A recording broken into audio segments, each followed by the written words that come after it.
What's up, everybody, and welcome to the show. I'm James, that's Katie, and that makes this the first ever episode number 10 of Cloud Control.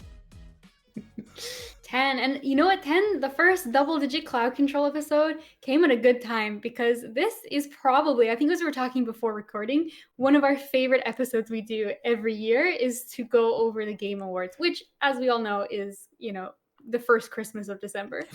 Yeah, it is. And you know what? We timed this rebrand just perfectly. We knew when the Game Award was going to be announced before we rebranded. We knew the date. We had it all locked in. We knew episode 10 was going to be a big one. And now here we are to talk about everything with the Game Awards. But you're right. This is always so exciting. And like these episodes always go so long. There's just so much to talk about. But between the awards and everything that gets announced, it's just like, it's Christmas. Like you said, it's Christmas on December, what is it? The 12th today, December 12th. Okay, well, I guess we have a lot to talk about, so we'll get right into it. So we're going to spend the first bit of the show here going over all of the award winners that happened a couple days ago at the Game Awards show itself. And then for the second part of the show, we'll go over all of the announcements that were, of course, shown as well. Because the Game Awards, really, it's about the announcements, but it's just as much about what you get to see in the trailers and the new reveals. So that's always fun. And Kate and I, for those of you that do not know or may have missed a previous episode, we have a little competition going for who could guess the most award winners correctly. And the winner of our competition will be buying alcohol for the other person while we have our little Mario Party night on the Switch Online. It's going to be so fun. I can't wait. I think you mean the opposite. The loser will be buying alcohol. Sorry, the loser. Unless I will give you the chance right now. If you think that I beat you, you are allowed to no. swap it that the winner buys. I'll let you make that choice because I know who won. You don't yet. I can't do it. I got to stay confident in my picks, even though I know that I got Game of the Year wrong, and I'm pretty sure you got that one right. I'll take the odds. You got Game of the Year. You did vote Elden Ring. Did I take Elden Ring? Okay, yeah. Good. You voted for God of War personally, I think, That's but right. you did have a moment of clarity and said, you know what, Elden Ring. A moment of clarity. Hey, you know what? On any given day, it could have been either way. I don't know. It was a real coin flip. But... I think any other year God of War could have won easily. But fair enough. There's no stopping the train that is Elden Ring. Well, we'll get to that in just a second when we get to the Game of the Year winner. But just before we get started on that, I want to remind everybody, if you want to write into the show and let us know what you thought of the Game Awards, if you're happy with the award winners, if you thought there was some game that got snubbed, you can let us know what your favorite announcement was from the show. Really just write in, let us know what you thought overall. And you can do so to CloudControlPod at proton.me. Or, of course, get in touch with us on Twitter or wherever you like. All of the links are below in the show notes for when you go and look at that. So without further ado, Kate, let's get started on the award winners from all these different categories that we had at the Game Awards. So the first award, because we did skip over some. We skipped like esports athlete and coach and all that stuff because we had no idea. So the first award that we guessed on was most anticipated game, which, of course, was won by my pick, The Legend of Zelda Tears of the Kingdom. So that's 1 point for me, Kate. How do you feel about this award?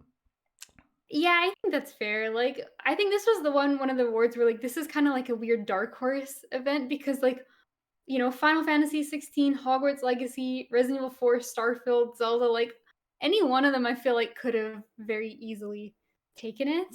But, yeah. Zelda's just so big. I mean, Zelda's just such a king, right? I mean...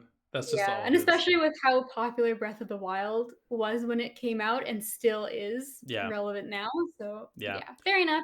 First point to you. Fair enough.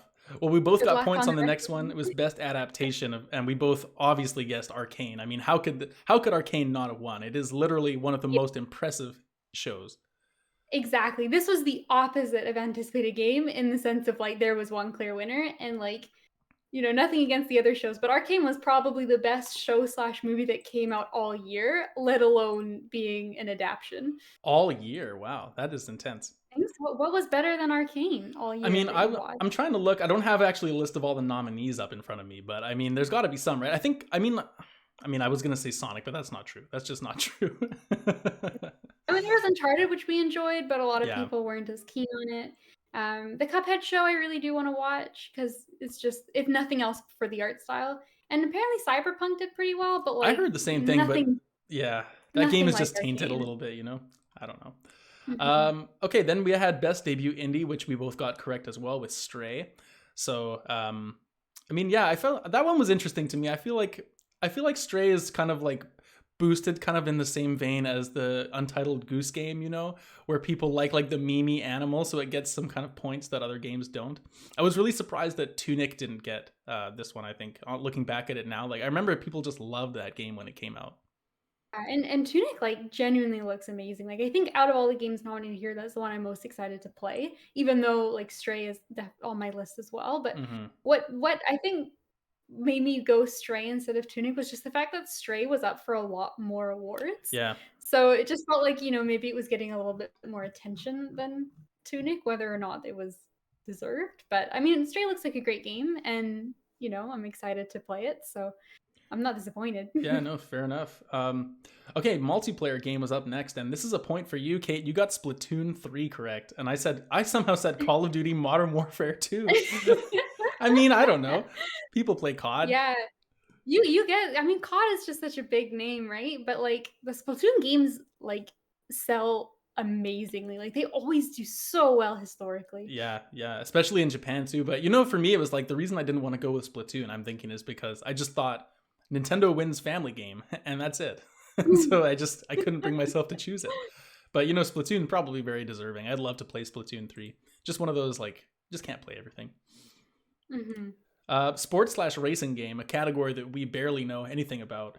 Obviously, we don't know much because it was won by Gran Turismo 7, and we both guessed. I guessed F1, you guessed FIFA, and so You know, looking back on it now, like, when the award came up and I looked at it, I was like, "Yeah, it's gonna be Gran Turismo," and it was. And then I was, like, putting, our predictions together. I was like, "Why did I get FIFA?" I guess because they sell really well? yeah, But, I like, yeah, just looking back on it, it's like, yeah, Gran Turismo is kinda, like, the most impressive of those games for sure.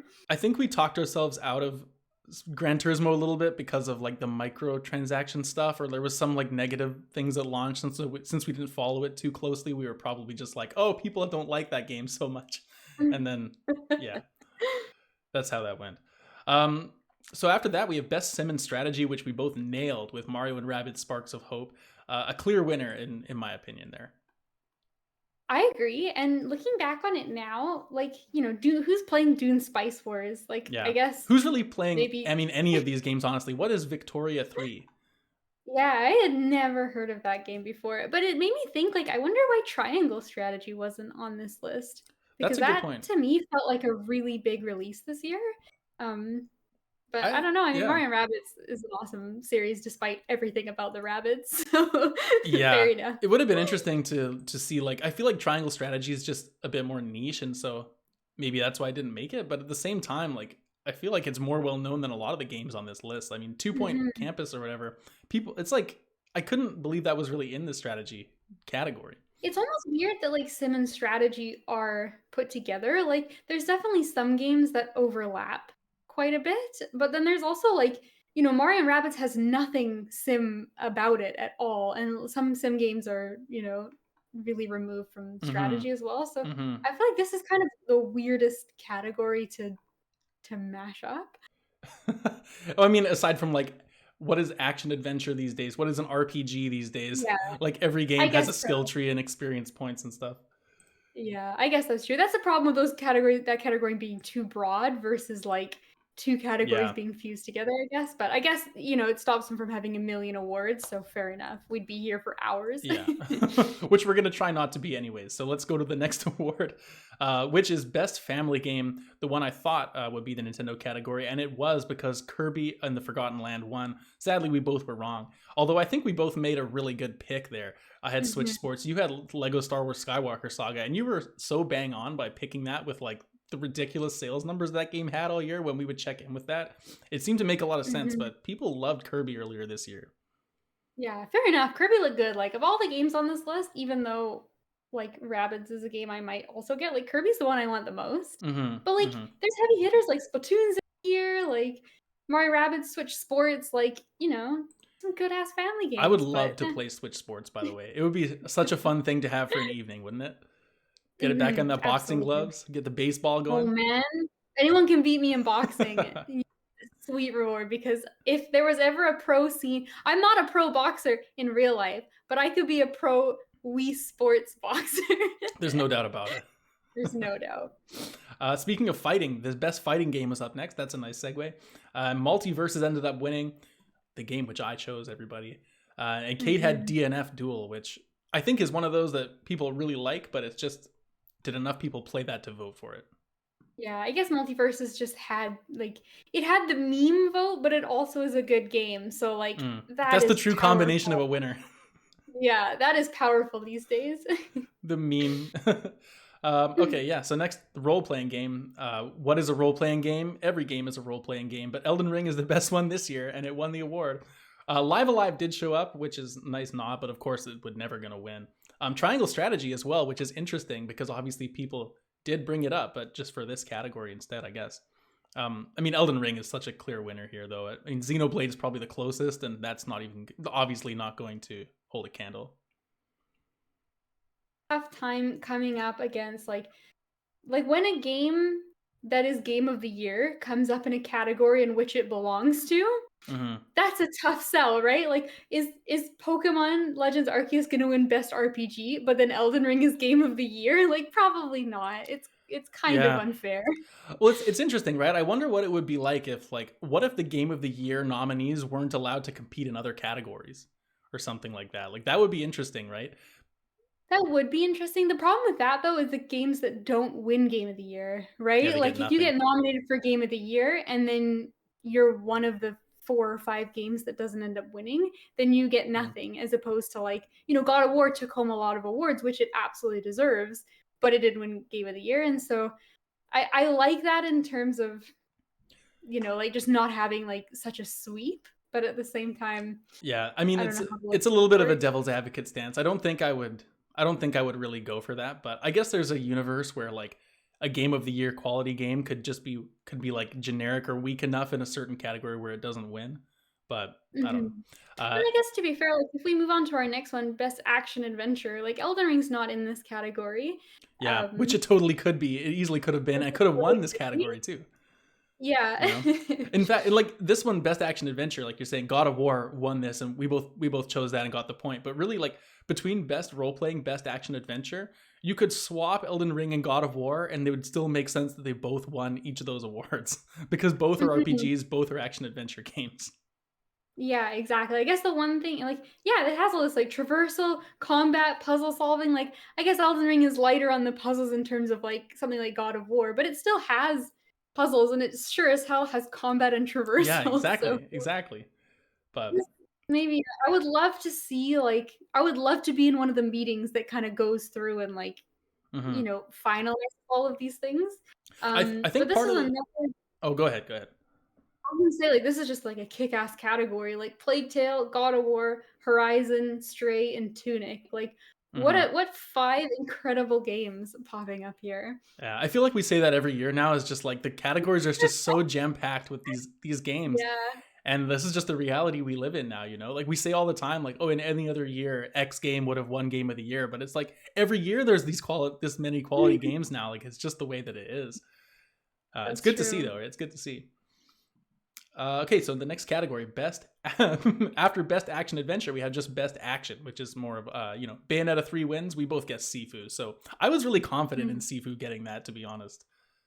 Yeah, I was too, but I guess it's maybe just like a oversight in, like, the Bayonetta games are really popular. I just don't personally, they're not in my sphere at all. Like, I've never played them. No one I know is really into them. And like, so I don't really see their presence online or being talked about. But at the same time, like, Bayonetta is a huge franchise, so yeah, fair enough. I think I'm in the same position there. And, like, to be fair, Sifu isn't something I saw a ton of people talking about either. It was just, I think it was a little bit more, like, talked about when it came out. Like, Bayonetta 3, I haven't really heard too much discussion in general. Like, and I know, like you're saying, not really in the sphere, but at the same time, like, if it wins a game award, I feel like most of the time you've heard at least some discussion about that game. So it's a little surprising. But congrats to Bayonetta 3. Best AR VR game, Moss Book 2 is the winner. We're both wrong on that. I said Among Us VR. You said After the Fall. I guess we don't own AR headsets or VR headsets, so Jokes on us. But spoilers, a few of the games were, announced. There's a couple VR titles in there coming up that, oh my god, they They make a look good argument good. for getting a headset. They do. Holy shit. Unfortunately, the argument maybe not strong enough to buy a headset the same cost as a PSVR, but yeah. Best innovation and inaccessibility. We were both right for choosing a Sony studio with, we chose The Last of Us Part 1, but it was God of War that won. And from what I could tell, rightfully so. They were playing the little video of like some of the features when it won the award, and you can just see the way they can change like the colors of all the models. Like you're blue, Mm. the interaction stuff is yellow, enemies are red. Like, yeah, I mean, I think that stuff's pretty standard across a lot of games, but obviously God of War is doing a lot of the right stuff. What interests me about this one is I wonder what is different about Last of Us and God of War's Mm, settings. Like, I would assume that they're pretty similar coming from both being, like, Sony first party studios. Like, I would think that, like, yeah, Sony kind of has, like, a bit of a hand in saying, like, these features are something that we, like, expect to see going forward in the game. So, I'm curious what the difference is and, like, I of how, like, was it kind of like either one of these could have just handshook on the award, or does God of War actually have a few more settings, which I know it does, but, yeah. That's a really yeah, good I don't question, know. though. I mean, I haven't been through it thoroughly enough to say honestly, but I mean, it may just be a case of like, hey, maybe they are built on the same thing, but God of War is just a little bit newer, so they refined it just a little bit more, something like Or that. maybe it just has a few more extra things that aren't relevant to Last of Us, like slowing down the puzzle timings, I think is a really Mm, good feature that, like, Last of Us probably wouldn't have because it doesn't have that puzzle aspect so much, so true enough. stuff like that. True enough. Best community support. We both thought it was going to be Fortnite for sure, but we were dumb, Kate. Final Fantasy 14 always wins this award. Right? I think that's one of those things where, again, it's like it is less popular here than it is in Japan, whereas here it's like everybody's playing Fortnite and we know Mhm. it's such a good company, and then, Final Fantasy 14 is like, I guess, just the biggest thing ever. And we'll see it again soon. So Yeah. So let's get our way down there, down the list. Best mobile game is next. We crushed it, Kate. Marvel Snap. Was there ever any doubt? This might have been the most sure I was with any prediction that I had for the entire year. yeah, Marvel Snap I'm still addicted to this, is by the way. We were just talking before. I just bought a oh yeah. sick Deathlock card for myself with the gold I've been saving up for when there's a good variant. I can't get enough. Like Mhm. just doing my dailies every day. It's an addiction. Yeah, man. I just got Lockjaw, and that is a fun Lockjaw. deck Oh, for that's me. the guy. Yeah, yeah, I know Lockjaw. Dog, Yeah, the he's dog, cool. yeah. He's cool. Best indie game, Kate. You earned a point on this one. You got Stray correct. I was wrong. Cult of the Lamb. I feel like Cult of the Lamb had a good shot, but Stray is just too powerful. Call to the Lamb looks incredible. I really, really want to play this game. It gives me a bit of Death Door vibes. Yeah. But again, Stray is up there for so many more awards, and it's the cat game. Come on. People love cats, everybody. People love cats. You've been on the internet before, you've seen lots of cats. Next up, best ongoing game, The Return of Final Fantasy 14. Here we are both being wrong this time again. I went with Fortnite and you had Destiny 2. So, you know what? To be honest, those are good ongoing games as well. But Final Fantasy Mhm. 14, let this be a lesson to both of us. Next time the Game Awards come around, Kate, we both need to pick Final Fantasy 14. Yep, that's true. And then something else is gonna take it. It's gonna be like, oh, Among Us is popular again. Like, fuck. Hey, they did announce that new hide and seek mode for Among Us, Mhm. so that seemed kind of cool. Never know. Games for Impact was up next. We both chose Citizen Sleeper, but the winner was As Dusk Falls. And I was thinking about this because we've been playing As Dusk Falls. Actually, we'll have it. We'll probably talk about that on the show in the new year. But I wonder, like, what is the pro-social message in As Dusk Falls? You know? Well, yeah, I feel like we haven't finished it yet, so I mean, there's definitely some the ending will really wrap up a lot of stuff, Yeah, but I think there's definitely some interesting themes going on of like, like poverty and those like the kids who are, like struggling with his father, and he's got there's addiction issues, and there's like marital conflict, and yeah, there's a lot of things going on in the game. It's interesting that a game that has so much choice is up for this, because it's hard to necessarily put in a message of like, this is how we feel about X issue, when X issue just gets brought up and then you as the player choose how to handle it. But at the same time, like, there's an argument, I think, for like it raises a lot of questions and gets you thinking about some of these more complicated societal Hmm. issues and like different positions people are in life. So I think I can definitely see why this was nominated. And for what we've played so far, I think it is a fantastic game with this in mind as well. But Yeah, I agree. It's a yeah. fantastic game. I really am enjoying playing it. Like we've been going through it, having a fun time. But I'm just thinking kind of about like the message the game has had, and I wouldn't say it's really like trying to say a whole lot aside from like don't be a dick or like it's like it's more like trying to put yourself in those hard situations and see where you're going. Whereas when I played a game like Citizen Sleeper earlier in the year, that game was like exploring what does it mean to be human and like how is like extreme capitalism putting people in tough situations in this kind of I like uh futuristic yet parallel world to like kind of where we live. And I just feel like it had a lot more like to say, whereas As Dusk Falls is kind of more experiential. I don't know, like you said, we haven't finished it, but curious. Anyways, best performance. The longest speech in the world goes to Christopher Judge in longest speech in Game Awards And history. Al Pacino Al right in front of him Pacino. too. It's two back to backs. Like, oh man, if you need to go make a cup of tea, go for it. But that being said, Christopher Judge did give a long but very nice and heartfelt speech. And he's fucking Kratos. So like honestly, I took the 50-50 on the God of War voice actors, but Hmm. come on, of course it's Chris Judge winning. Yeah, Like I mean we they knew. they both killed it obviously, and there was a lot of good Yeah. nominees up for this category, of course, as well. But Christopher Judge, I mean, Kratos is just he just gives such a strong performance. And he didn't win best performance for 2018, did he?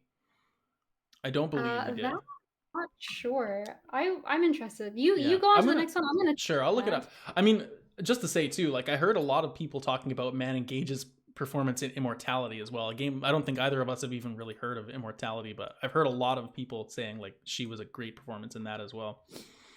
Um, It's a game I want to play, but just could not. I just haven't played it, so I don't know. But I think I said too when we were making the predictions that I really wanted. I personally voted for.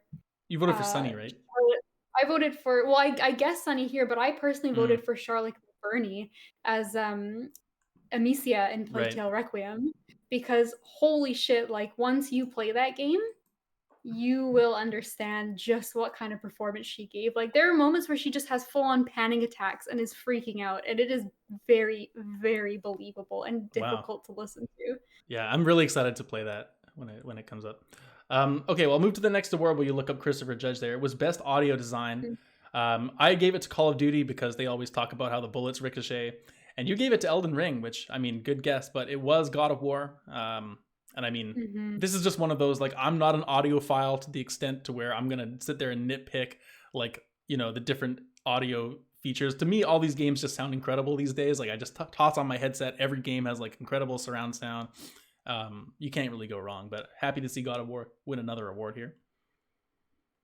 Uh, Speaking of God of War, I've got it up. So it was 2018 Best Performance went to Roger Clark as Arthur Morgan okay. in Red Dead 2. And you know what? It was a battle of boys. But Arthur Clark, I just gave a few better boys. But I want to point out that Brian Descartes for Connor in Detroit Become Human was also up for that award. Oh, interesting. And oh my God, did we just adore Connor and Hank in that game? So that's a tough Yeah, one. yeah. Good performances every year too. I mean, how do you really Mm. differentiate these performances at the end of the day? Like, I'm sure the Red Dead guy was great.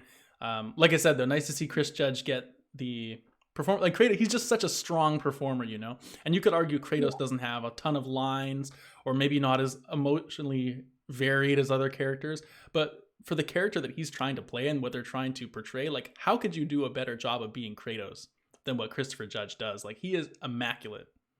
He is iconic. Like he is Kratos now, Hmm. and he always will be. He always will be.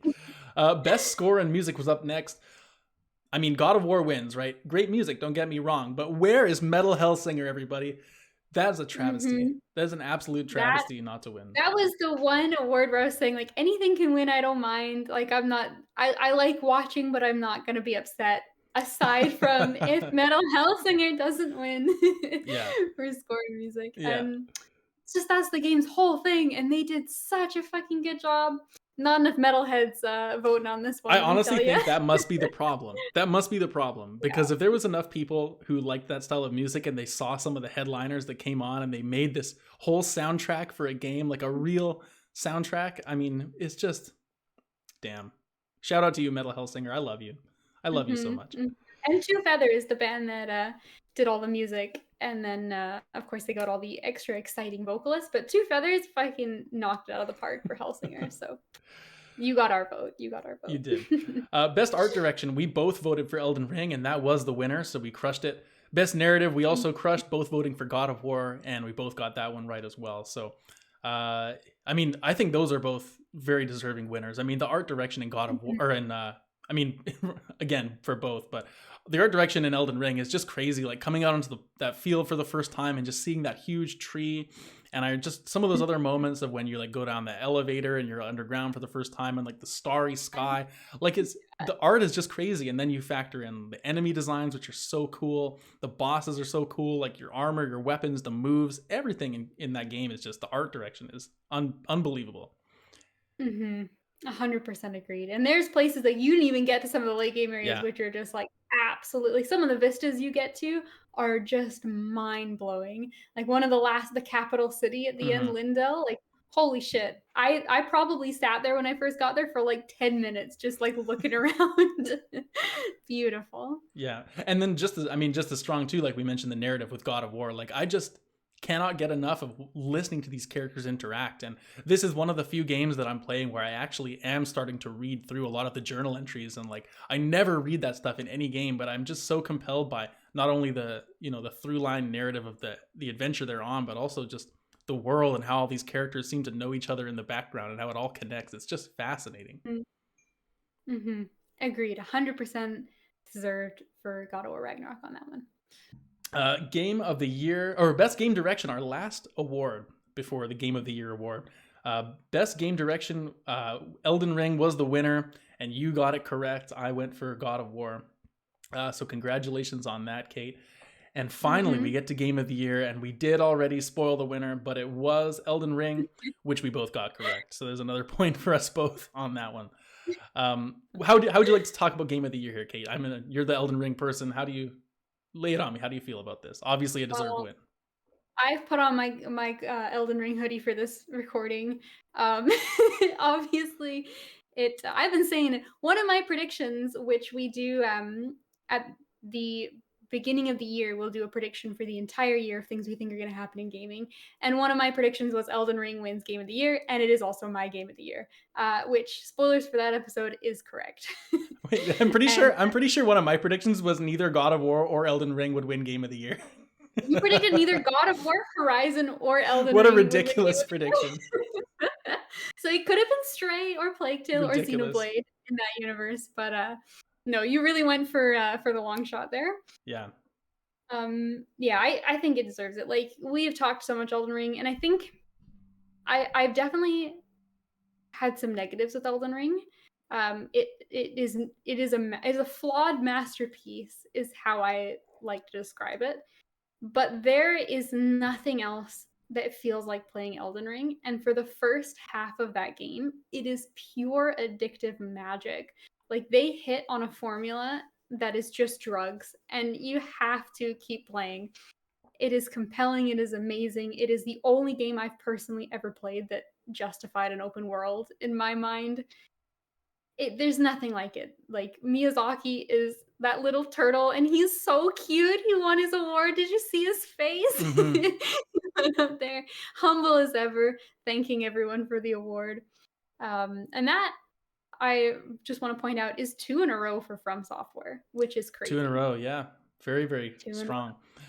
I mean, I agree. Like, for me, I mean, like I said, I voted for God of War. That's personally my thing, but I mean, thinking about it holistically, I do agree that Elden Ring is more deserving of Game of the Year, only because my personal like definition of what I categorize as Game of the Year is what game is leaving the biggest impact from the year. And I think overall, there's just really, I wouldn't say there's not a debate, because I think there is a strong debate like between this and God of War. But at the end of the day, I think Elden Ring was just pushing the envelope a little bit more and tried something different. It's a very unique game in what it's trying to do, like with the style of its open world and just the way the game is so expansive, and you can say God of War is a smaller and tighter experience. It's definitely more polished, like it's got a more explicit storyline, all these different things. But at the end of the day, it is a lot more similar still to 2018 than Elden Ring is to anything else. And I think for that Mhm. reason, Elden Ring is the winner for like the game that will Yeah, stand out as the most exactly. iconic.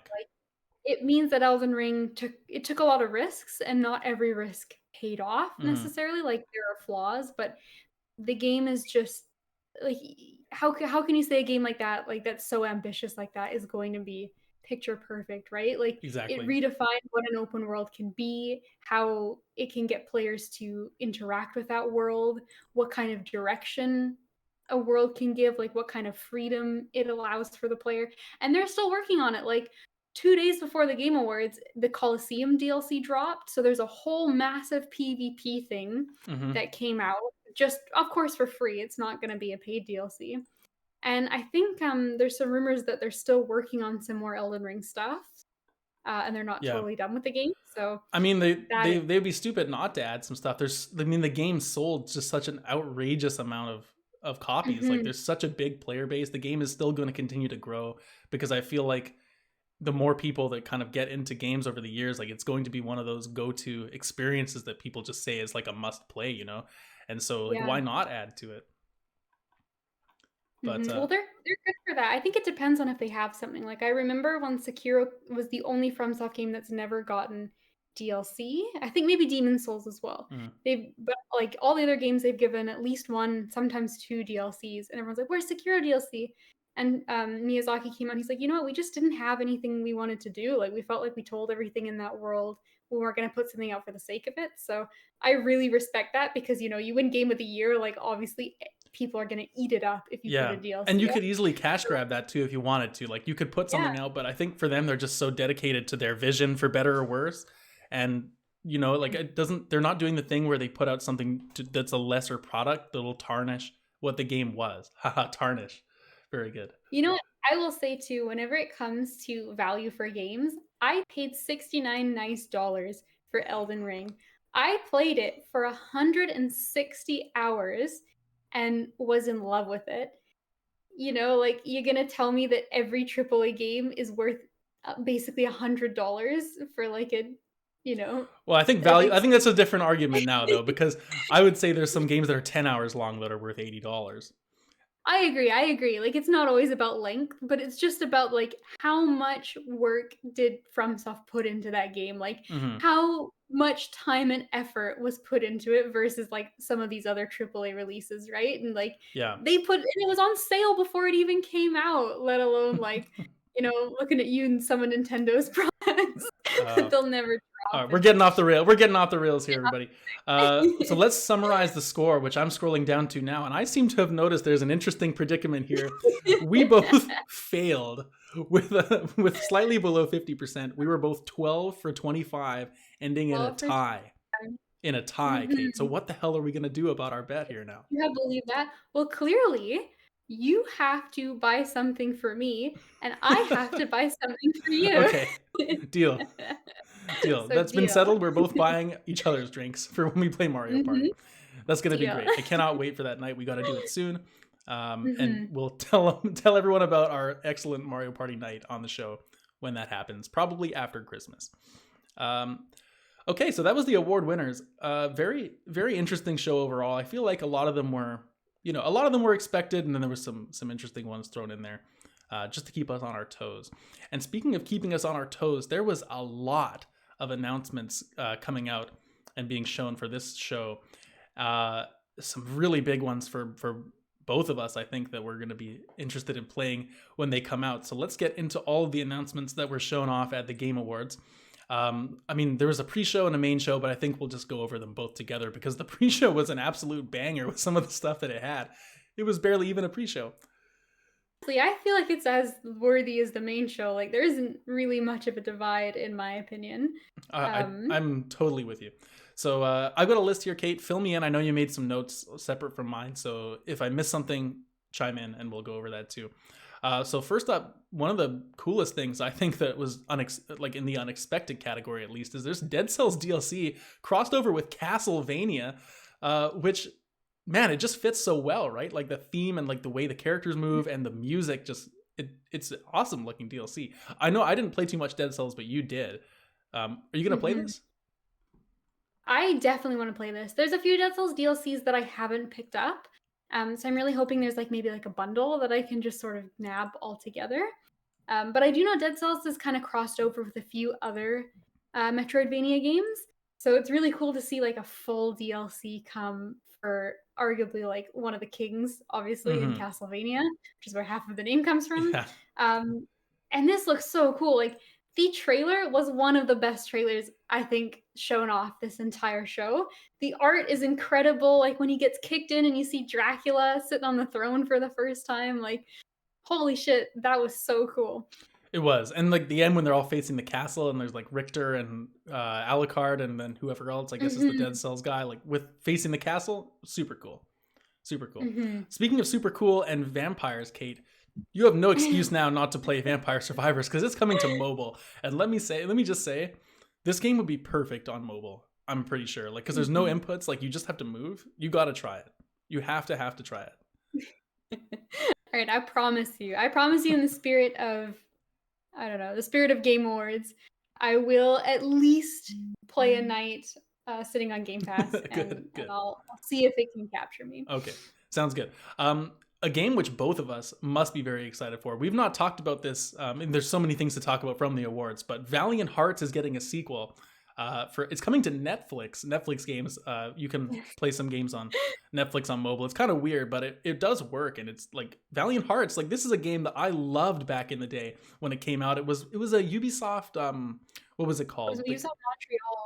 That's right, and it's Yeah. like that painterly kind of art style to it. I loved the story of this game. It was so heartfelt, even though there was one of those like no dialogue games, right? But it's just the emotions and the situations these Yeah, I characters are in. think there was a narrator, but Was there? other It's than been a that, while. there yeah, I believe there was a narrator, and I think occasionally, like, your character would, like, react maybe with, I like, thought an they like emoji or grunt. They're something. like, oh, oh, you know. Yeah, I think there's a bit of a bit of that stuff, but I mean, yeah, this is an older game now, Valiant Hearts. Like I played this years I think it back was and like I early never PS4, like early yeah, PS4.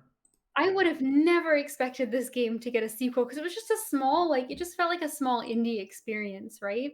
Where Hmm. you followed a few characters through the First World War. There was like a nurse, A there was like a couple soldier. guys on the front lines. There was a dog you played as.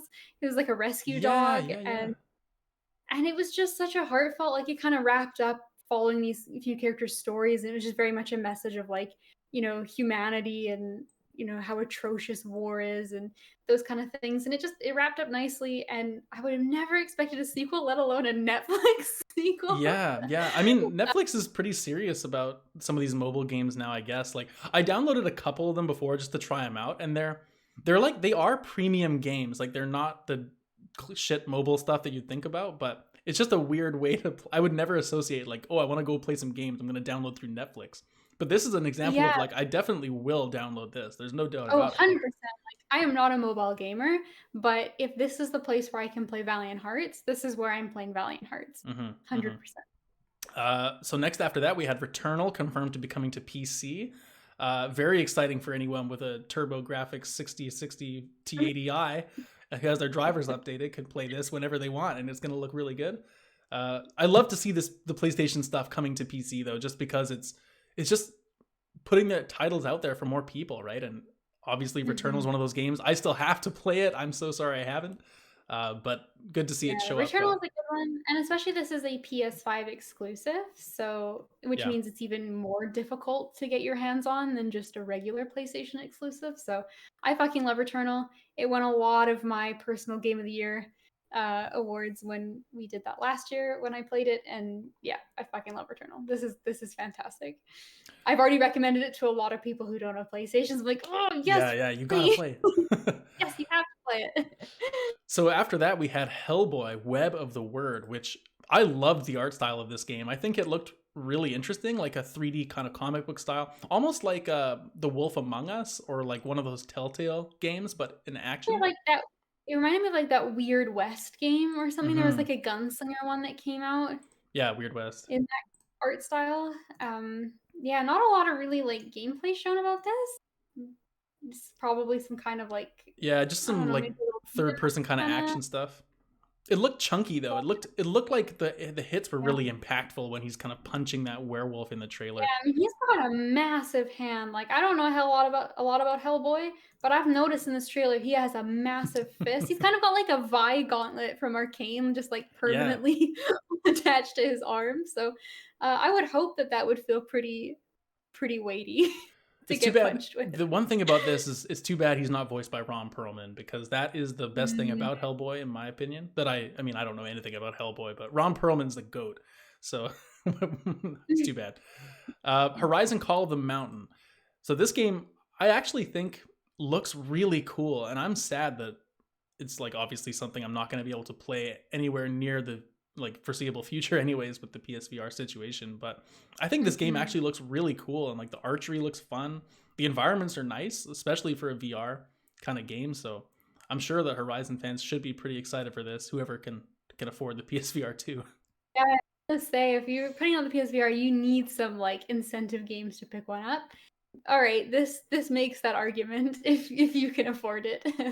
Yeah. Does look cool. But then Yeah. again, we both have a lot of Horizon games we could play and haven't yet, so That's true. we can Well, maybe tackle those two of them at first. least, too. Post Mhm. Trauma was next, and I actually need to be honest, I do not remember this game from the award show, so I'm hoping you do. Yeah, so this was an interesting one. It kind of looks like a slow-paced horror game, if that's kind of Oh, a it looks weird. kind of like Control actually now that I'm watching it. Like It's the kind of vibes are very Control controlling. like. It reminds me a lot of, Evil Within, Mm. that kind of setting. Like, it's sort of like creepy, atmospheric hallways with maybe a bit of a Lovecraft, like, monster kind of vibe, alternate dimensions sort of thing.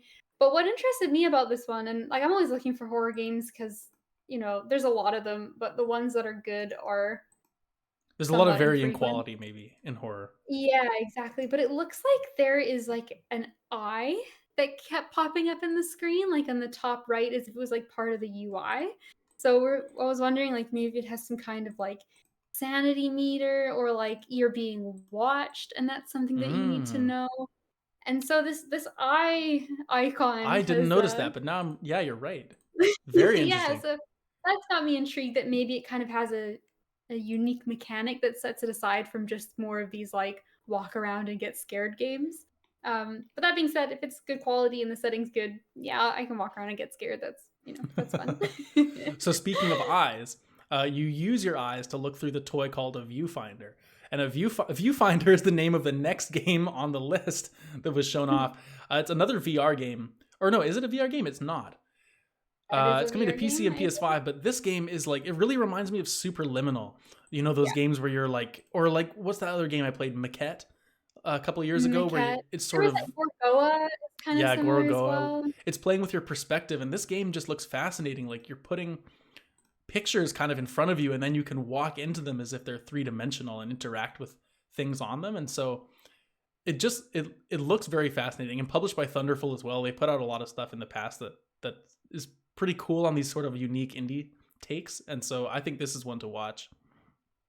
This is, like, I think one of the low key, like, stars of the show. Like, it's not the biggest game, it's not the flashiest game, but it just looks like so incredibly creative. Like, this is the kind of game where it's like make your family play it, like make someone who's not into fast-paced action games, like sit them down with Viewfinder. If you have someone at, like, your family dinner that you go to, you get your extended family and they're Christmas like dinner. shitting on video games. Yeah, they're shitting on video games, they're like, oh, these stupid violent, like, you kids rotting their brains. Make them play Viewfinder. Fuck that. Like, this is Yeah, a work of art. yeah, and then after that they can sit and play Valiant Hearts on their Netflix account too. Exactly, exactly. Tell them to Uh, stop watching murder documentaries or whatever else they do with their free time because 'cause they're so much better than gamers, that's right. and show them this kind of stuff. So next we had from Atomic Heart, which this game had some insane visuals. I remember when just watching this one being like, holy shit. If this looks anything like at all what it looks like in the trailer when you're playing it, like the particle effects, the blood, the fire, everything that's happening in this game just moves so quickly and fluidly in a way that it's like, I can't believe this is real, to be honest. Like it looks, I don't know how you felt, but it just looks like something else.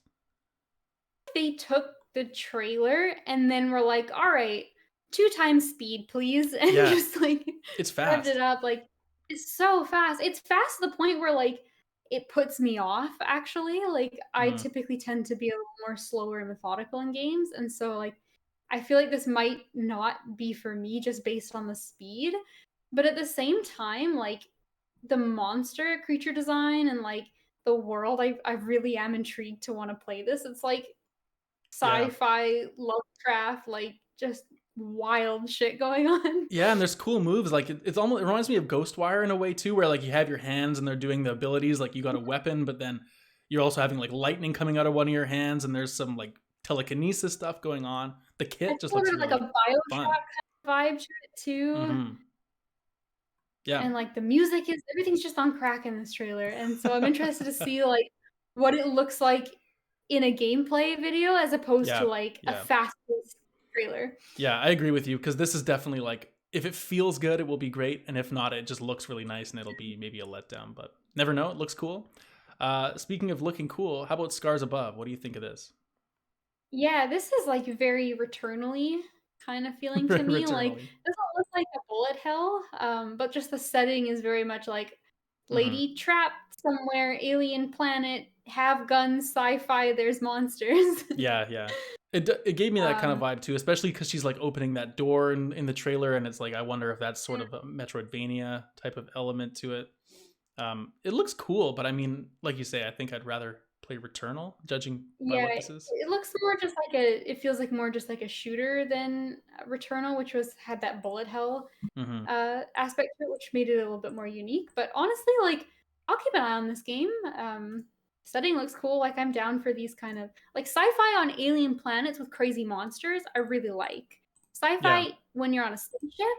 I don't care. Like I don't care about the tech in the spaceship, but the alien shit is really cool. In this right, right. game, that's what That it game seems has like it. to me. So Yeah, yeah, I'm curious on this. I feel like we've seen it before. I don't think this was the first time we've seen Scars Above. yeah. I feel like there's a few games that are getting shown these days, which are like kind of they blend together, like between this and some other of the sci-fi stuff, and then I don't know.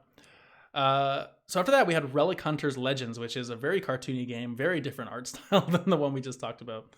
And this is kind of like a twin stick shooter. I think it just looks like a fun, maybe co-op experience with some different guns. And I don't know if I love the Yeah, cartoon art style, but then when it gets into the gameplay, I like it more than sort of the character yeah. art.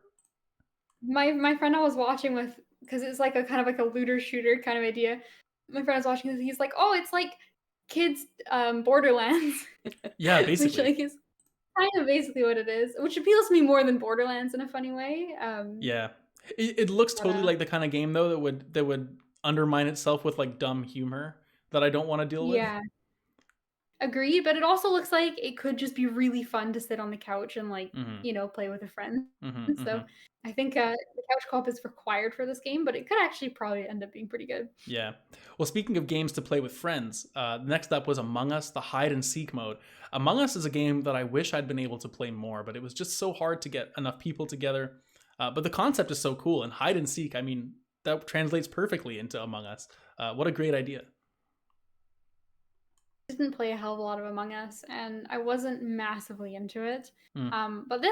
But I don't think I really have the group or desire to get into Among Yeah. Us. But of the modes, this seems like a little bit more interesting to me. Hmm. And it's just nice to see that there's a little bit of variety coming to the game because it was so big and people have Yeah. fallen off. Yeah. So I really don't know like how I'm sure it still probably is big, but I'm really like I've lost touch with it completely. Like I don't know. You could tell I me it's going out of business or you could tell me it's the biggest selling thing in the world. I wouldn't have a guess which yeah, is which. I feel like I hear about it all the time, but it's like people memeing on it, not Mhm. people actually playing it.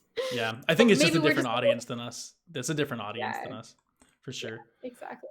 So After Us was next, and this game looks really interesting. It's like one of those kind of experiential games, I think, kind of like Journey or Flower. But Mhm. it's one of those, like, she seems to be, a trail of grass is following the character around, and you're kind of adding some life back to this really desolate world. It's a very similar experience to Flower in terms of like the story, I guess, from what I can tell from this trailer, but it looks pretty interesting. It's like post-apocalyptic and you're like, yeah, bringing nature back to Hmm. it, but I think this game looks really good. Like this is on my top um games announced. And what stands out to me about this is just how varied the environments are. Like you throughout the trailer there were so many different locations shown off, Hmm. and it kind of, yeah, it gave me serious journey vibes, just like music, atmosphere, everything about it. I love those kind of games. Just feed them to me. Like, Yeah, and when she like reanimates that dog Spirit, and the wiener dog like mhm. flies out of the ground, very cool. Yeah, like I feel like this game is has potential to be like a very emotional and touching game, but with no dialogue and just kind of, something that you experience and then kind of interpret, which is always a really cool thing to do. Yeah, 100%. So Replaced was after this, and I was really digging this one. I think we have seen Replaced before, but it really gives me like Inside or Limbo kind of vibes. That you're running kind of horizontally across the screen, and interacting with different kind of puzzles. There seems to be some character interaction as well.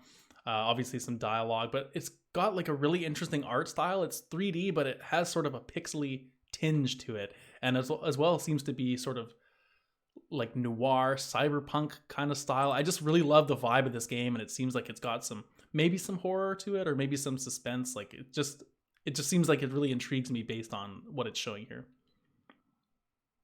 Oh, the only thing I can add to that, aside from it looks good, is there's like a Batman scene, and this is the one thing we like that stood out to me that I remembered is like there's a scene where it's like dark and he's got the like red flare and he's like running through it and like everyone's following him like, oh, that's that scene from the new Batman movie, which is so unfair. I'm sure they didn't steal it, Yeah. but I mean, he drives a that's car. It's kind of like the Batmobile too, if you think about it. A yeah. little bit like the So Batmobile. is it secretly Batman? Remains to be Remains to uh, be shown. seen. All right, so after that, we have one of the big games that was shown. Not a new one, but it is Street Fighter 6. I mean, I don't think I'm gonna get it, obviously, but I do have to say I love the sort of graffiti style paint art that they have going on in this game. Like, it's visually very pleasing. Yeah, absolutely. I like this new style a lot for Street Fighter. Street Fighter's always been kind of silly in terms of like their characters, especially, right? Hmm. Like every character is just like a big stereotype from Yeah, some place in the world. So I think the more they lead into that like over the top, silly, goofy, zany kind of feel, I think it really suits the game. And they've got in this trailer too, like obviously it's the fighting, but they've got you like karate chopping beer bottles and like playing basketball, and there's just like crazy shit going on. yeah. Well, I mean, this game has like a whole kind of hub area which you're going to do those sort of activities in, and have some different, it's not just like just fighting, I guess. So I mean, they're trying to show that off with the basketball and whatnot. Whether or not people actually get into it, who knows, but the game itself looks interesting. I mean, I'm sure Street Fighter people are probably losing their minds. I don't Mhm. know, but happy for all of you. And speaking of losing your mind, this is the first time Oh. when I really was like, oh my God, holy shit. Because we got a reveal trailer, everyone, for Hades 2. And oh my God, I just can't wait. Like, this is another confirmed day one purchase for me. No doubt about it. Yeah, 100%. Like, I don't day one purchase many games. Hades 2 will be one of them. What was exciting about this, so I was watching it and I'm like, holy shit, like, first of all, this game's gorgeous. And then you hear the music and you're like, is that Darren Korb? And Hmm. then Super Giant pops and you're like, oh my God, that's Darren Korb. Yeah. And then I thought this was Hades DLC at Well, that's what I thought first. too. Because Supergiant has never done a direct sequel before. They always make unique games.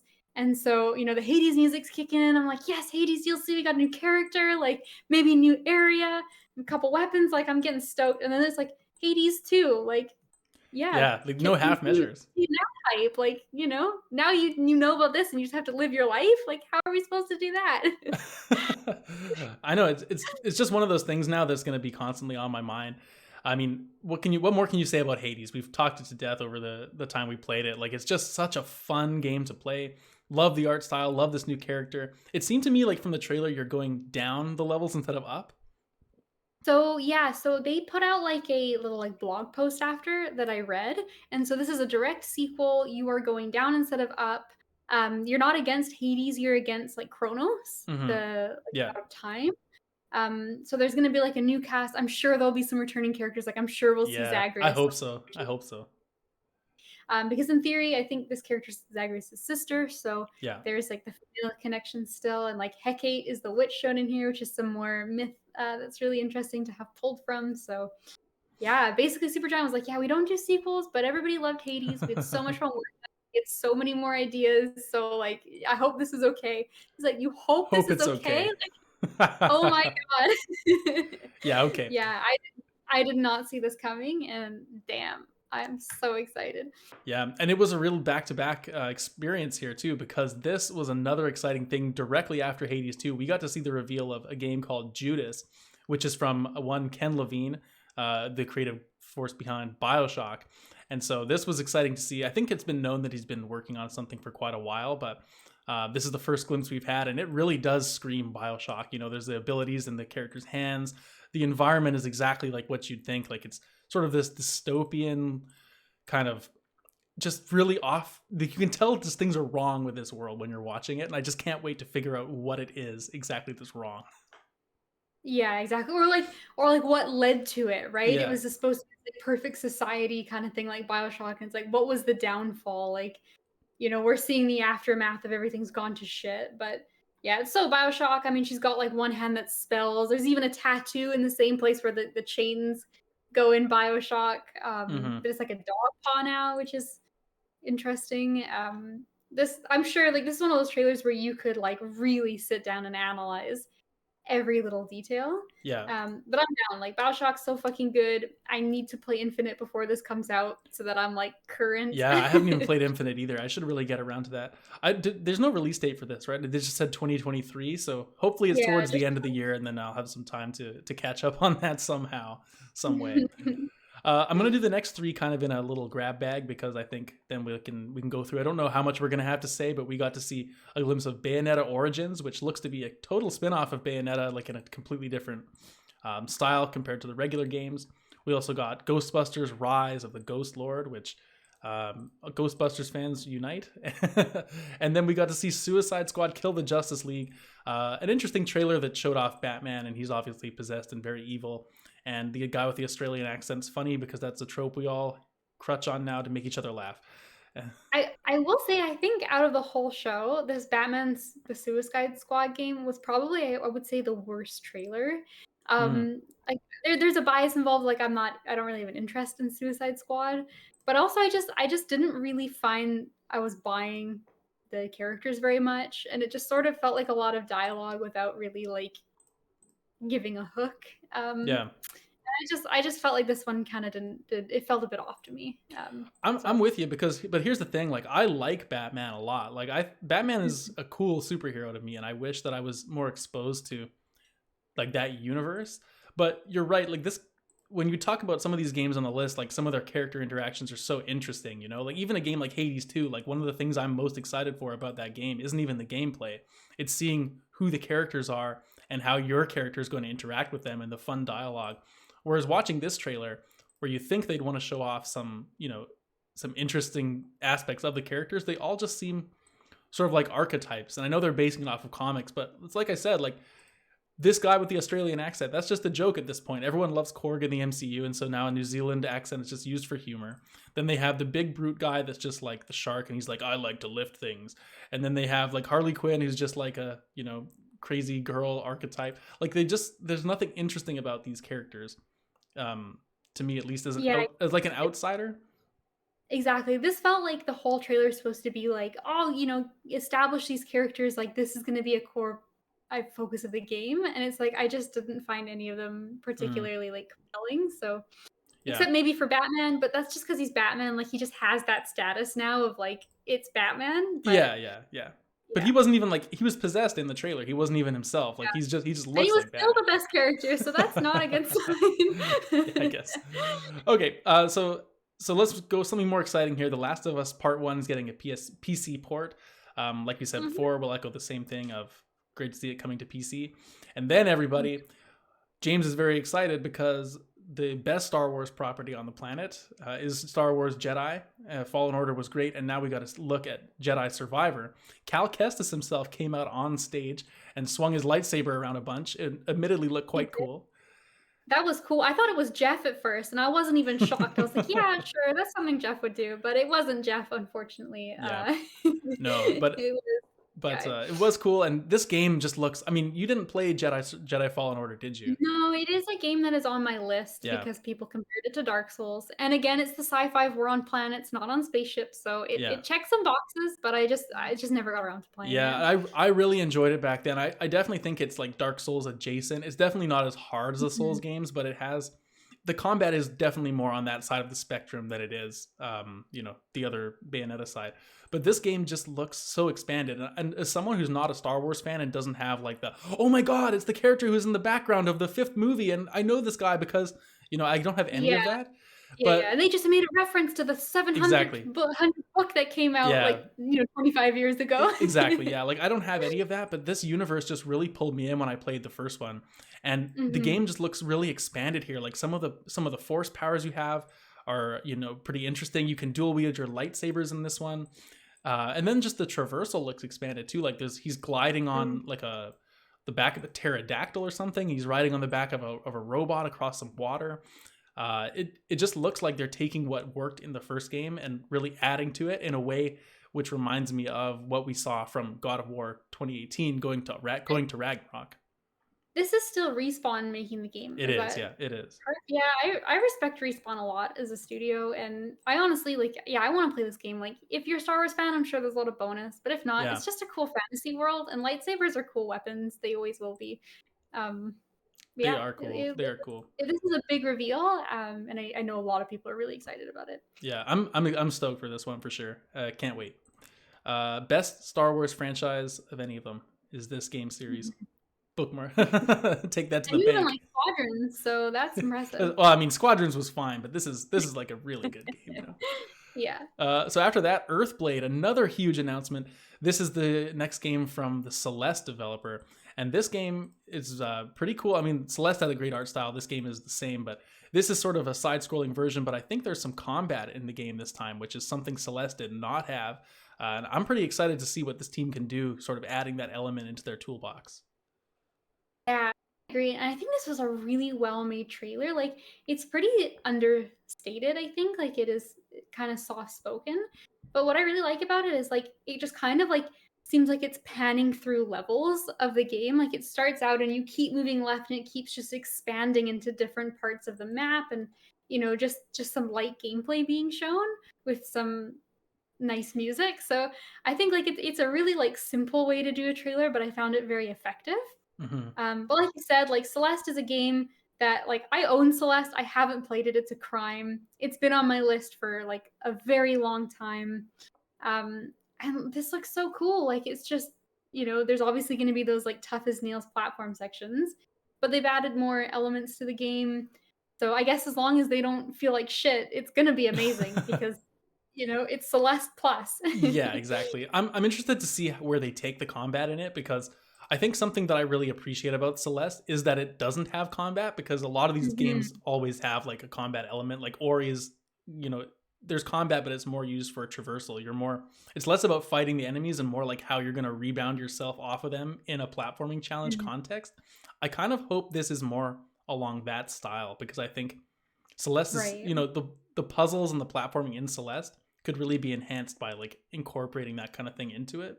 I don't want it to get super bogged down in combat because I feel like that would be taking away from what they did so well in the first one. But that being said, the Right. combat could also be really good and then it's a Yeah, bonus. and I guess that's to say, two good things don't necessarily always enhance each other, right?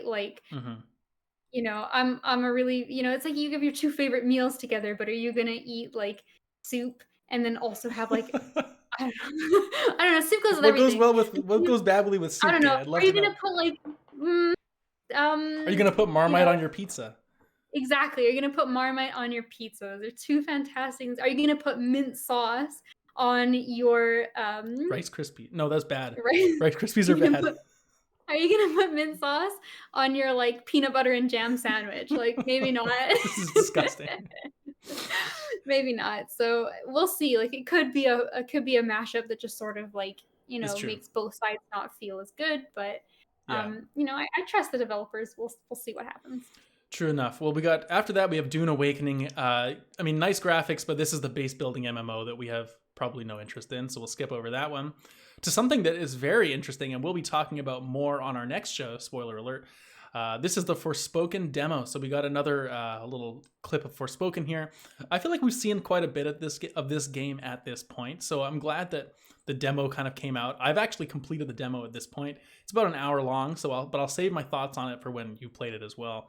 Next episode, Yeah, like I said. I am actually playing later today, so unfortunate timing for recording.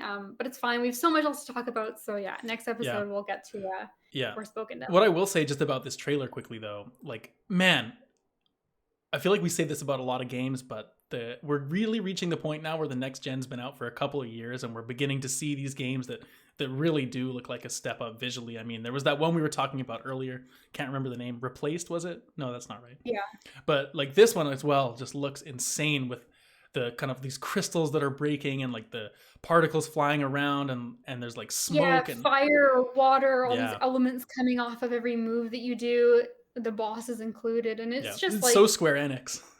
yeah, it really is. But yeah, this game looks so cool. I mean, it looked cool when it was like just a tech demo back in the day, and then they announced like, we've turned it into a game. And Mm-hmm. Forspoken is almost at the point of becoming a Deathloop game. It We is. just kind of we're seeing so much of it. It So is. I want to play the demo. If the demo's good, I don't want to see anything else. And it could be a contender, but it really depends on how it feels, I think. Yeah, Because exactly. it's got the world, it's got the graphics, it's got an interesting looking character. I hope it feels good. Well, we'll discuss that more in our next show because I'm not going to spoil it for you at this moment. And we'll go and talk about now is Death Stranding 2, but of course now we have to call it DS2 because they're really, really trying to make it clear they want it to be known as DS2 this time. So Move over neither of Dark us, Souls 2, you've yeah, been replaced. yeah, that's right. So neither of us played Death Stranding the original, but like I've said multiple times on this show, I've always wanted to go and try it just because, it's one of those games where I feel like it's so divisive. Some people really love it, other people are like, "What is this? It makes no sense." But the whole Kojima thing really interests me, and now this sequel actually looks kind of cool. I'm just kind of morbidly curious about this game, and so maybe I will try the original. Who knows? Like, I have the exact same feelings on Death Stranding. Is like I don't know if I want to play it, but I'm so curious. I feel like I have to, and like I don't know. What's selling me on it is the fact that it's weird. This to me, this to me is like what we talked about before with Celeste. Like this is mint sauce on your peanut butter and jelly sandwich, and like I don't think I'd like it, but I have to try it, right? Like it's just so weird. Someone this is a good idea. I need to know like what kind of crazy stuff was going on in their brain that caused this to be a product. And apparently there was enough for a sequel. Yeah. That's crazy. Looks like, Death Stranding is a real game now. I have no fucking idea what was happening in this trailer or what any of it means. Yeah. What I do know is that this game has some of the best facial capture I've seen in video games. Like that woman's face and the baby looks real. My friend had a baby and posted some pictures on Instagram a couple days ago, and this baby might look more real than her baby. Her baby. Yo, her baby should get contacted by casting direction. Listen, here's what I'll say about Death Stranding. For a game that people reduce, when you have a conversation, people will be reductive and say, like, oh, it's just like a package delivery game. But this world clearly has so much going on. Like, it has to be more than that. Yeah, exactly. Like, the gameplay might be light, but again, it is the world that is interesting and the mystery and playing as Norman Reedus that really compels you. So, yeah, this is such a weird one. It's such a weird one. It's cool. I'm glad there's more of it. Kojima just makes shit. That's, Okay, this man is an artist. He's an artiste. Speaking of artistic games, I don't know why I transitioned like that because this game, Immortals of Avium. Like, is that could there be a more video gamey, this fantasy kind of name than Immortals of Avium? I don't think so. Yeah, this is one of those ones where I just sort of watched it, was like interesting, and then immediately forgot. Like, Yeah, same here. I mean, toward the end of the trailer, there's some kind of cool. It's kind of like Ghostwire Tokyo-y again, like kind of the magic hands, sort of Doctor Strange spell binding yeah, stuff. it But reminded me a lot, and stay with me here, of League of Legends.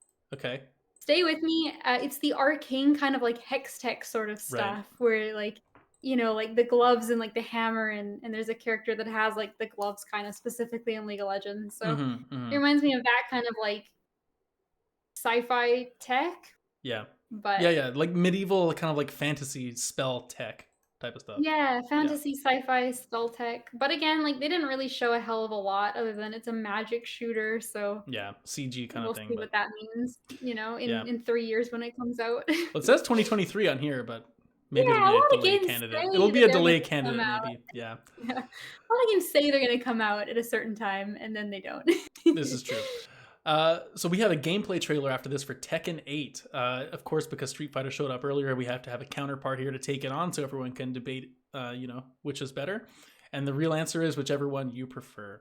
But what I will say about Tekken is I love the way this trailer goes. Like the buildings are getting blown out. Like it's a lot more mature looking than Street Fighter, I guess. Like in terms of the tone of the game. But I think honestly I like the look of Street Fighter more than this. Both over the top, but in different ways. Like Street Fighter Yeah. is silly, zany, over the top. Tekken is like edgy, over the top. Like it has, I think, one of the best taglines I've ever heard for a game, and this is "Fist meets fate." And I will be honest, that is the only note I wrote down for Tekken 8. And I think that just, what more do you need, right? Like it's Tekken, it's gonna be awesome, it's gonna be edgy as shit. People have devil forms. Hmm. Someone's gonna get thrown off. Kirby's gonna get thrown off another cliff. It's great. Okay, so after Tekken, we had Nightingale. And this one, I again cannot say I remember too well. There's people wearing masks. Oh, it's the guy in the blue Nightingale jacket, of course, in the Mary Poppins scene. Nightingale breaks my heart. We have seen this game before, and it is such a cool world. It's this amazing fantasy. There's like all those portals. It's Bioshocky. It's Victorian kind of setting. Like they've got Mary Oh, the Poppins giant, that's right. umbrellas to fly on. They've got those like cool masks. Like there's like crazy tree monsters and like beautiful creatures. And then they're like, but secretly it is a base building crafting game. And then I just die inside Mm, a little bit. mm-hmm, So mm-hmm. please just, make another game in this world that I can play that isn't this one. So after that, we have Baldur's Gate 3. Are you excited for this at all? This is sort of similar to like a Divinity style game, right? This is, yeah, the next Larian Studios game. I'm so excited. I've actually played some Baldur's Gate because it was in like early access and beta for fucking forever. Mm-hmm. So me and a group of friends, we actually played it as a 4-person party online. Baldur's Gate It was 2? bugged. Or which one? 3? Yeah, this one, Three's three, not. three. Oh, okay.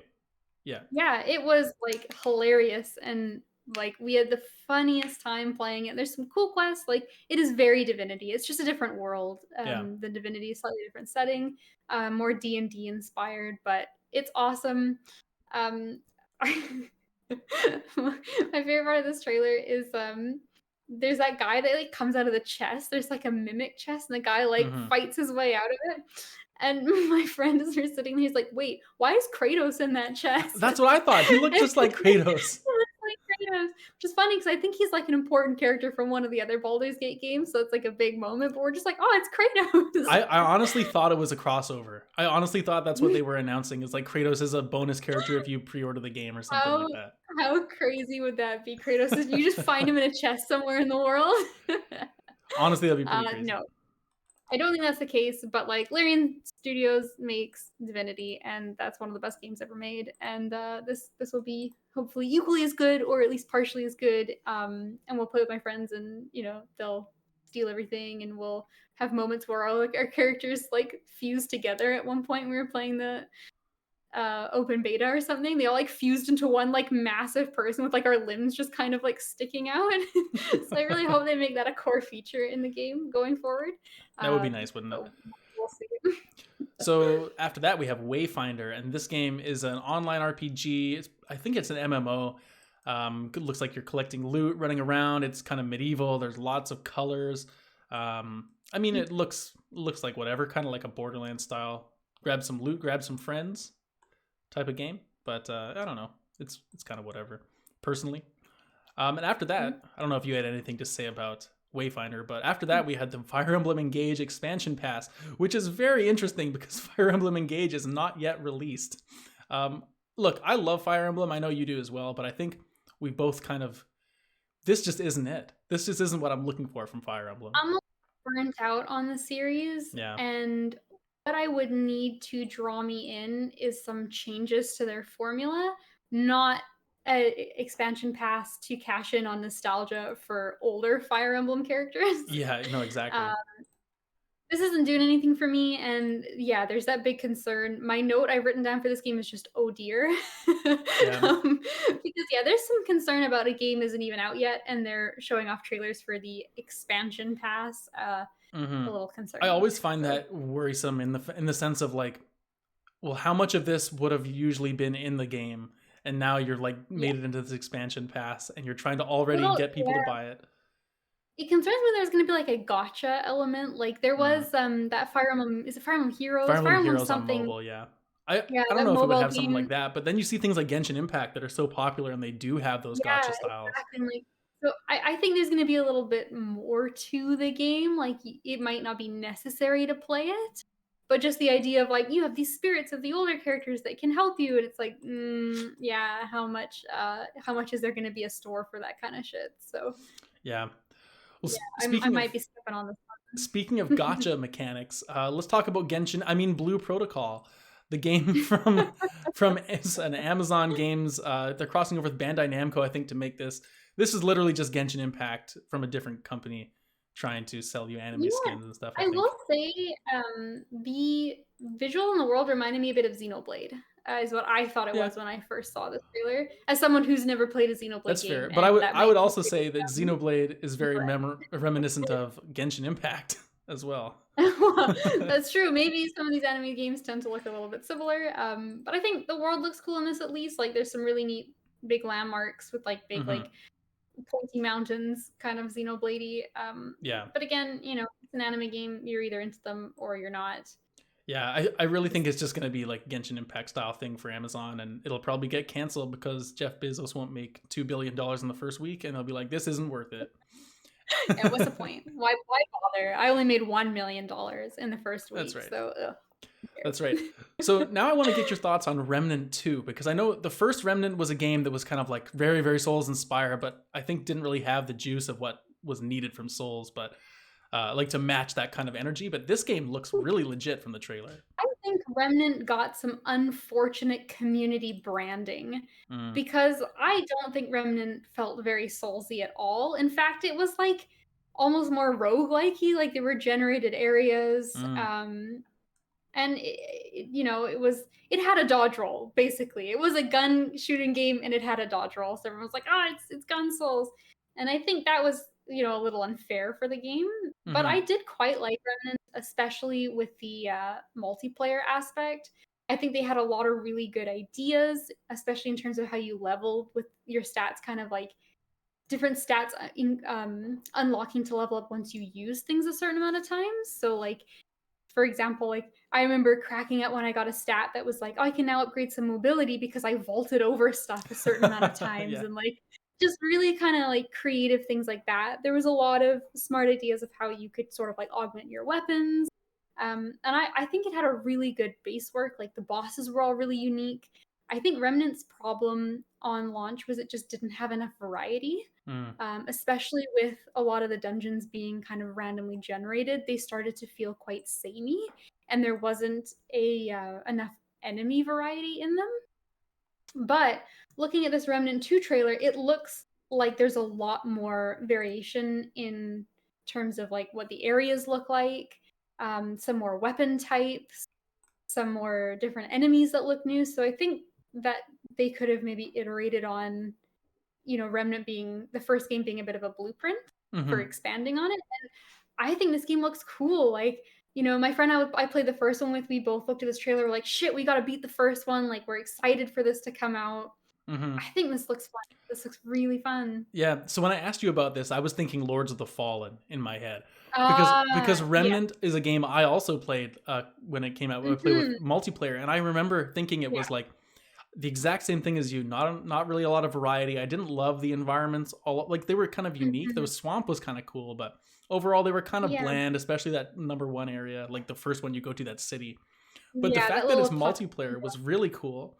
And this game just looks like it's really been stepped up, like some of the character designs, especially there's this Mhm. woman with her mouth sewn shut, and there's like this fiery area at the end, and the explosions just look a lot more, like polished and extreme than they Mhm. did in the first game. And some of the boss designs were really cool in the first game. I remember like the bosses were quite unique, and just judging from this trailer, the few we've seen, like there's this character that drops down with like four arms with these swords. Cool design. Like I'm Mhm. interested to see how they can expand, like you said, on the first game. Yeah, absolutely. I've got my eye on this. Like, I wasn't don't think I would have necessarily been super excited about a Remnant sequel just by name alone. Hmm. But looking at the trailer, I feel like all the concerns I had from the first one look like they've been addressed. Yeah, So yeah, this is a cool trailer. I'm in. cool. So speaking of a trailer that I don't know if I would say is cool, but I'm definitely gonna keep my eye on this, is Transformers Reactivate. The trailer that came out here was, I mean, I didn't even know this was a Transformers trailer until the very end when the Transformers name came Yeah, up, because that's there's that's nothing in ex- this that's Transformers at all. that's exactly my experience. Is like, yeah, Transformers popped up, and I was like, wait, what? Yeah, like I'm It watching did it not again right now, strike me at all. and like you and I have both watched a lot of Transformers in our lifetime. Like Mhm. I am a huge Transformers fan, and I honestly cannot identify one aspect of this trailer which makes me think Transformers at all. Like there are a couple robots, but that could be any sci-fi game, and there's no Too, or forewarning. there's all these, like, scenes of, like, people, like, working on the robots and stuff, and so, like, yeah, I guess, like, Hmm. if the transformer gets injured, there might be, like, repairs done, but, like, nothing about it implied to me that the, like, robots were sentient and that this was that universe, so, Yeah, yeah, it's really, really a strange trailer. yeah. With that being said, though, I really, really hope this is good. Like Transformers is a franchise where I always want everything to be a really quality experience, because I want a reason to be what is it? I want a reason to be immersed in that world, Excited. right? And the movies aren't really what I'm interested in. There's been some really hit and miss games, like War for Cybertron back on the PS3 was an awesome game, like third person action. The online was really fun, but then we also have games like Transformers Devastation, which is basically, like a generic hack and slash, like, your attacks don't seem to have much impact kind of games. Like I just didn't really vibe with it. So if this is a hit, I mean, it could be cool. I'd love to have a good Transformers game come out, but I'm just not sold until we kind of get the reviews and see what it is. Yeah, Company of fair Heroes enough. 3 is next. We won't have anything to say on this, but go get them, shooter fans. Mhm. And then we had a game called Behemoth, which is from the team behind Walking Dead, Saints and Sinners, and this is another VR game. This game looks incredible. I did not realize it was a VR game until the end of the trailer because it just looks incredible. Hmm. Um, yeah, I wanna play it. I don't know if I wanna play it in VR because I think I might, like, this to me is the VR game that has the most, like, you're gonna, like, jump and fall and break your TV because it looks, like, kinda scary. It does. Um, but man, like, I think it's only on VR, It but I is. really want it to be released not in VR because I really just kinda wanna play this as a video game, like a cool, like, gritty, realistic Viking game where It's you fight, like, Shadow of the Colossus type That's what I was thinking enemies. too. It's like it's almost like I actually thought this was Shadow of Colossus, like a sequel or like a spiritual successor when it was shown. Like my honest thought was like, oh my god, is this Blue Point getting to do their next game after Shadow of the Colossus remake? Because there's been a lot of rumors about Blue Point getting to do their own Yeah. project, and then I wouldn't say I was disappointed that it wasn't that, because that's a pretty, steep request. But at the same time, yeah, I'm with you that I wish I had a VR headset, because this looks pretty damn cool. Mhm. This is, like, I think, like, a game to buy a VR headset for Hmm. is what Hmm. this looks like it has the potential to be. Yeah, Damn, play it. I want to play it so much, but I'm also really scared to play it in VR. So Yeah, that's I the don't know. thing. More Horizon was up next. It was Horizon Burning Shores, a DLC for Horizon Forbidden West. If you've seen Hmm. Horizon Forbidden West, this is more of the same amazing kind of world visuals. You're flying around in a pterodactyl that looks really fun, and it takes place in Hollywood, which I guess is cool for people that are familiar with the area. More Horizon though. I mean, will we ever get to this series? I don't know, Kate. Are we? Is it going to happen?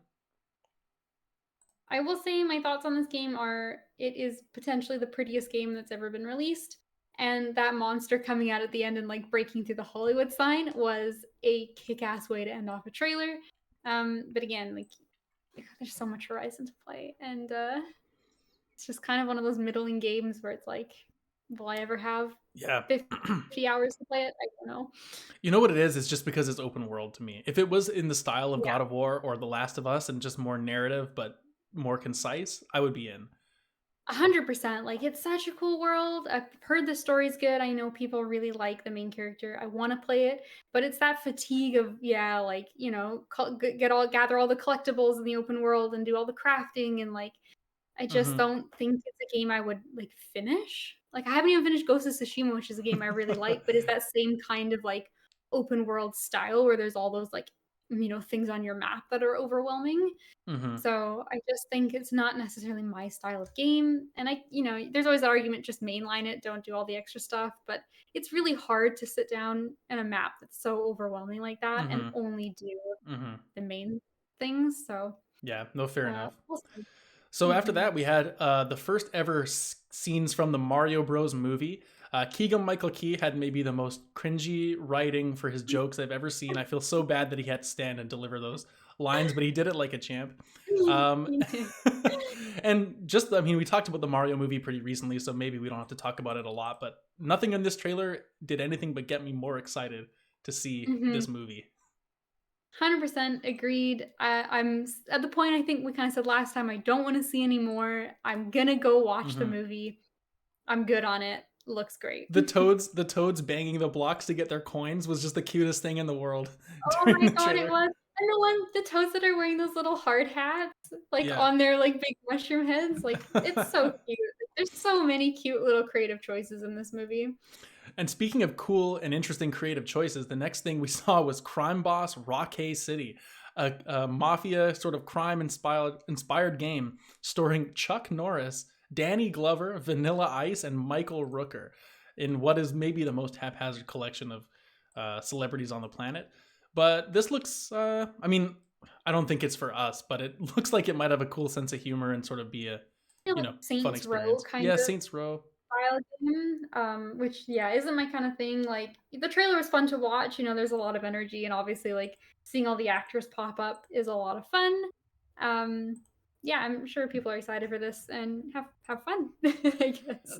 That's all I Yeah. got for it. No, exactly. It's kind of like Mafia, one of those games that I just don't really, have an attachment to, Mhm, but I know people love them. mhm. After this, Banisher's Ghost of New Eden. This game is interesting because it's from Don't Nod, which is the Life is Strange vampire studios. They looks like they're taking their skills in a different direction this time, and this seems like more of a an action focused game. Has got some combat potentially in there. I mean, your character's walking around with some weapons, so that's something new because a lot of those games that they have traditionally done are more like the walking sim kind of narrative style. So it'll be cool to see them try something different. This got me. Like, I'm not attached to Life is Strange or the studio at all, so it's not even a bias coming from there, but just the quality of this trailer, like, the voice acting and the facial capture in the cabin, and that reveal of like, oh, that lady's a ghost. Like, Hmm. it seems like such a cool setting and world. Like, obviously it's very cinematic. We didn't really get any gameplay, so it's going to come down, I think, like there's still a lot of questions revolving this game. Yeah. But I will say, just for one of the games that showed nothing but kind of like a atmosphere hook, it was a very, very well done one, and it has hooked me. Um, so yeah, Banishers is something I will be keeping a strong eye on. It is cool. Speaking of games that come out of nowhere that you're going to keep an eye on, I feel like there's a part of me that wants to keep an eye on Warhammer 40k Space Marine 2 because that's the next trailer we saw. And after playing a bunch of God of War and just sort of the clunkiness. The clunkiness sounds bad, but like the the power behind Kratos, he kind of has like really, Mm. what's a good word to describe it with? Chunky, Crunchiness, crunchy, maybe? like Chunky. impactful movement. Like this kind of looks like that with Warhammer, Really. and this actually looks pretty fun. I mean, Warhammer is a massive franchise, right? Like, it's kind of one of those ones where there's like maybe quantity over quality sometimes, Hmm. and it goes across so many different genres. But like, there's an argument to be made that Warhammer is a massive franchise. Yeah, it is. And yeah, you're right. Like this looks cool. Like it's kind of Gears of War-y to me in the Yeah. sense of like the Hmm. character design and some of the over the top kind of like gore action, but like a more modern take on something like that. Yeah, it reminds me a lot of. I mean, here's the thing though. It looks like it could be verging on sort of Dynasty Warriors style, where you're fighting a bunch of small little things. But if it ends up Mhm. being kind of a variety of combat, where there are some bigger kind of bosses, and it's not just about like killing thousands of grunts type of thing. Like I think this actually Mhm. could be something I might look into more, but we'll see. I mean, I have no attachment to Warhammer whatsoever. I just kind of like the way it looks. So one to look out for though. And now this might have been one of the hypest to like kind of things in the show, because Crash Bandicoot himself came down from the ceiling on a rope, and it was He cool to see did. him. Cool to see a mascot kind of come back like that for a silly entrance. But then this trailer started out for Crash Team Rumble, and I swear to God, I thought we were getting Crash Bash 2, which would have just been the most hype announcement that could have possibly existed. But instead, this looks to be, I think, what people are saying is a Crash sort of take on a MOBA, which is an interesting thing. I don't know exactly who's really been asking for Whoa, something like that. interesting. I did not get that vibe from it, but looking back on it now, I could sort of see that being the case. But Hmm. yeah, I didn't know what this was. I honestly had zero idea what it would look like to actually play. I just knew that I had the same kind of situation where I was like, this could be Crash Bash. Yeah. It's not Crash Bash. I don't know what's happening. Like maybe like another mini game sort of style game. Like I was thinking like there could be many maps and they'd all have like a objective kind of to do, but Hmm. it's I don't know, it's kind of worth keeping an eye on, I guess. Like Crash is a Yeah. notable name. Yeah. From what I've heard online, like again, I don't think we have exact confirmation, but I've seen people talking as if it's kind of a MOBA where you're trying to get the fruit into your own goal and kind of power it up. So I'm Right. not sure. Kind of like how that Pokemon one works where you've got to like sort of dunk in the enemy Yes, yeah, zones. that's right. That's right. Mhm. Now here is Lords of the Fallen, the game that I thought Here's was the Lord. Remnant one. This is the one where obviously they, I think, tried to really go for the Souls feature, and the first Yeah. game didn't really execute it the way that people were kind of looking for. But I honestly, again, think this trailer at least looks really cool. Like the character designs are pretty awesome. I feel like the atmosphere really nails that sort of Souls vibe. I know it's not going to be Souls exact, but I mean the in its own right, I feel like the environments here are scary and they are interesting. Yeah. This guy with a It, lantern and the helmet looks really sick. it is cool as shit. Like it is very that sort of like dark gritty fantasy. He's got that lantern that kind of reveals things. Like it's almost kind of bloodborne to me in that way where it's like, the world kind of looks one way, but when you get enough insight or lantern light, if you prefer, Hmm. then, secrets are revealed to you. There's other dimensions to the world. This looks cool. Like if I had never heard of Lords of the Fallen, I'd be really excited for this game. Fortunately, Lords of the Fallen was a extreme failure. Um, and I really hope they bring it back for the sequel. Like maybe they learned where they went wrong. It's been quite a long time Mm. since the initial game. I want nothing but but this game to be good. My biggest concern about it is their naming convention doesn't give a lot of confidence to the creative minds of their studio. Putting the in front of your game does not signal to me that it is a sequel. Instead, it just sounds like the exact same game again. Look, budget Gone from Lords constraints. of the They could Fallen. either change the gameplay mechanics or put more time into the sequel's name. They had to pick something. Okay, but here's the thing, Lords of the Fallen. Just putting the letter 2 on the end is actually less characters than writing the word the in front of it, and it's less confusing. So, concern on that front, but the trailer does look cool. And I got my fingers crossed for this because, geez, the first one it was not good.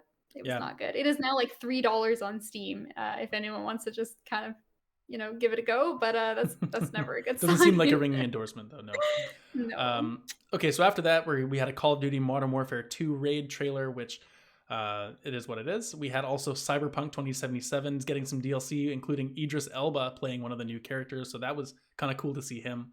I hope they get around to making the original game exactly what it needed to be before it's kind of skipping over that and getting to more DLC. But I honestly haven't kept up with where that game's at, so it very well might be in a better spot now. But and then after this, potentially one of the most interesting things we saw in the whole show, Armored Core 6 Fires of Rubicon got a reveal trailer. This is, of course, the next project from FromSoft, which is a big departure from the Souls style of game, obviously, because this is like a mech sci-fi combat-based game.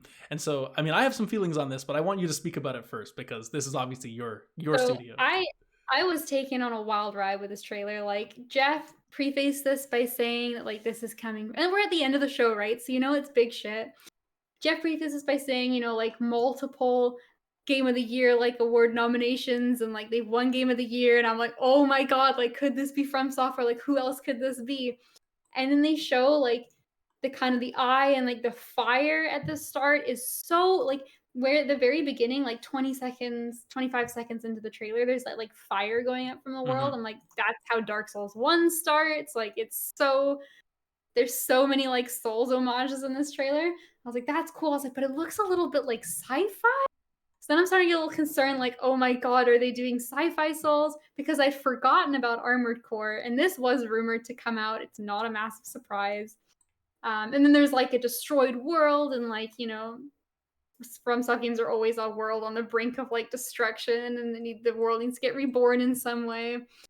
And then of course they flash like From Software, and it's like, oh my god, oh my god, they made mech Souls. And then I realized my soul like left my body for a second, and then I realized, oh wait, it's Armored Core. Yeah, this is crazy, because it has been, the last Armored Core game was like on PS3. It was, yeah. Armored Core 4 Yeah. or 5, sorry, yeah. PS3, Yeah, Xbox on 360. It has been a long time since From Software has made It's literally Armored Core. a decade ago. Not only has it been a hell of a long time, but also they have made some very different games in that time period. Yeah, like, I gotta say, I don't really have any interest in going back and playing the old Armored Core. Like, mech stuff isn't my scene. Like, a lot of like flying around in mechs and locking on and shooting things, and I just don't really have an interest in it. That being said, I'm gonna play Fires of Rubicon because they're bringing their soul stuff into it. Like, I've seen it was like either a blog post or something on their website where they kind of allude to like, we've learned a lot with souls, and like this is sort of like we're bringing back Armored Core, but like there are going to be some souls elements. They didn't say what kind of elements, but they did say there are souls elements. The story sounds really souls like. There's some kind of like energy source that seems to corrupt, which is like, yeah, that's every Dark Souls game.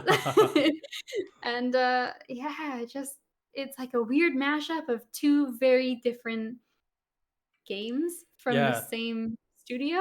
So Yeah, it's interesting. It's an interesting take. I mean, it was only a matter of time, I feel, until they almost had to make a game that wasn't in the Souls style. Like, I know Sekiro is not a Souls game, but it is. This is obviously very different. It's cool to see them bring it back, and I'm very interested to see sort of how this series evolves, like you said, because the original Armored Core games, they're nothing like the Souls games. You know, they're sort of arcadey. Some of them are PvP. There's obviously single player stuff as well in those original games. And I played some of the older Armored Cores. One of my friends is actually pretty into it, and I didn't love the way the games felt to play. Like, the controls are kind of weird. You're doing a lot of strafing because you need to keep your sort of opponents in your viewpoint. But what I really loved about them is the customization of your mech. Like, there's the kind of thing where it's like, okay, you got to consider the weight of your chassis, and like, okay, I'm using this big body so I can use a lot of weapons, but my movement's going to be slower. And then, when your weapon runs out of ammo, you can like detach it from your body, so throughout your battle, if it has no ammo, you can like break off one of your arms so you're now lighter, but you don't have that weapon, but it doesn't matter because it's out of ammo. Like, it's really in depth, and I can't wait to see sort of how they reinvent some of those mechanics with what they've learned from making so many of these amazing games in the Souls franchise. I think is going to be Yeah. a cool game to Well, look into. if there's one thing you can expect from Software is that there's going to be some kind of interesting iteration or like innovation for all of their games. Like sure we have sequels to Dark Souls and there's the meme that Elden Ring is big Dark Souls, but like all of the games if you actually get into them are quite different. Like Bloodborne has very different mechanics to Dark Souls and Sekiro again is an even bigger departure and like they never do just the same thing every time, like even if it's in the same kind of genre. So Hmm. guarantee there'll be some kind of like neat twists on Armored Core, and if they're merging that with a little bit of like some of their design choices that fit more in the Souls kind of category, like I'm obligated to play it. Like they could make like like a Peggle game and I would play it because it's from Software. Like at this point I'm committed. Like I'm maybe not setting a like countdown timer on my phone like I did for Elden Ring. Hmm. But I'm definitely like buying this game potentially even day one Yeah. because I just trust in Papa Miyazaki to have put some wild shit into this game. Yeah, well, that's just the thing, right? Is I think when you get to know a certain studio, it just makes things that you love. You just know that you trust that studio Mhm. even more than the IP sometimes. I mean, Mhm. hopefully, anyways. I'm really interested just to see how they do the narrative in this. Like, are they going to make it the exact same format, or will they change it up? Will they be like, you know what? Let's just focus more on the mechanics of this one and like not leave all the lore stuff around, Right. or like Right. how big is the world going to be, is it just areas you go to, is it more menu based? It really could be a lot Yeah. different or it could be similar. That is interesting, and that's a big difference between the franchises as well. Is like in Armored Core, if as far as I recall, a lot of them are like you kind of have like a mission select Yeah, screen, and then yeah. you sort of get like, debriefed on the mission, and then you go do the mission, which is obviously a very different story approach than something like Hmm. any of their games that have come out within the last like 10-15 years. So yeah, like will it be mission based again? Like will it now be like more of a world you're exploring? I know you are a mercenary that's gotten kind of involved in a conflict, which again is very soulsy. um Hmm. but yeah, there's a lot of questions on this game, and we'll see. But between this, more Elden Ring stuff potentially, I think there's been rumors of like a totally new game that's kind of in the works as well. So From Yeah. is just like they're just growing and expanding, and I can't wait to see what kind of mech Poison Swamp. I'm thinking maybe Poison Rain, like Acid Rain. Like I Corrosive don't know rain, if a yeah. swamp. I don't know if we can do a Poison Swamp here, but maybe an Acid Rain level. So That's right. we'll we'll see what they come up with. Well, regardless of what they're coming up with, I know this is a game that we're going to be looking to keep track of for, I think for Mhm. both of us, honestly, because I would love to. I always love the idea of being more into the FromSoft stuff than I am. So maybe this is my FromSoft experience. You never know. Um, I don't know if anyways, I'm willing to quite hand it off yet, but I hope you enjoy it. so after that, we had a Rocket League DLC update. That was great. After we saw a game called Wild Hearts, which looks a lot like a Monster Hunter style thing, just with some maybe more, different weapon styles, I guess. Maybe a little bit more fantasy based. There was a Death Stalker enemy that looked pretty cool. Amaterasu was in here. Like that's an actual character from like Okami, I think. So they're using some kind of mythology. I'm not sure to Well, get their creatures. Amaterasu is like the sun god in like Oh, Japanese. see, there It's we like go. the Yeah, sun day. there we go. I think the inspiration for both of them. But yeah, this game looks cool. Like I thought it was Monster Hunter, and then it wasn't. And Mm-hmm. I'm always Mm-hmm. that style of game is something I've never really gotten into, but always been interested in. So another option sounds good because maybe Monster Hunter's a little bit like I've heard it's grindy. It's a little bit intimidating to get into. Mm-hmm. Maybe Wild Hearts is like what I need instead. Yeah. I'm going to skip over the big FF16 trailer just to the end here because that's the last kind of big thing we have to talk about. After Mm. we get past Diablo 4 was shown with what was a very cool musical performance right before it, I gotta Yeah. say. And then Diablo 4 came out with that little trailer there. It was cinematic. It looked very nice, but we didn't get to see too much of the game itself. We also had a Destiny 2 Lightfall trailer for another DLC coming to Destiny. Also looks very nice. There's a Always tank. kick ass. You can drive a tank The apparently. Destiny trailers, like even if you're not into the game, they are very, very good Hmm. trailers. They do a good Always. job. A game called Colossal Cave was after that. I can't remember ever seeing this. It looks like there's some dwarves and you're maybe mining for resources. Is this a VR game? I'm not sure. No idea. I Oh, feel it's an like this is interpretation of like a text adventure. That's actually pretty cool. that was kind of Uh, cool. and then finally, the last thing we have to talk about is Final Fantasy 16, which had another release trailer here. Very excited to play this. As much as we're talking about Forspoken being something that looks really cool from Square, I mean, Final Fantasy 16 is just on another level, I think, in terms of how it's looking as well. These summons, like, they are so cool, and the fire on the shoulders of that one guy and like on the ground as well. It is just a spectacle, to like a visual spectacle, that's for sure. And I love the way that Final Fantasy has these sort of worlds that just, they're so varied, they're so diverse, I find. And just because they play around with the fantasy setting in a way where it doesn't always have to be super realistic. Like, you can just be in a city and then you open some doors or something and you're in this weird like time parallel kind of place. I just love the setting and I'm very excited to play this. Yeah, I mean, it looks cool. Like I've never really gotten into Final Fantasy. I think it's always the gameplay that sort of Hmm. keeps me at arm's length. And it's not even like I think it's honestly just that. Like even the stories are so like ridiculous. Like it's always like, God scale, like save the world, Yeah. massive monsters, deities, and like, but at the same time, you've got like your small little plucky underdog characters, whatever. Hmm. And it's just, like, silly. That doesn't even put me off, like, I like the wild, ridiculous storytelling. I think it's just it's a little bit too, like, I don't know. I don't know how to I feel like it doesn't feel like a lot of weight to the combat, like, it's a lot There's of, like, not. kinda, like, teleporting around the battlefield. It's a lot more of the, like, cinematic kind of, choose more of your loadouts and, like, equip your squad with all the different Hmm.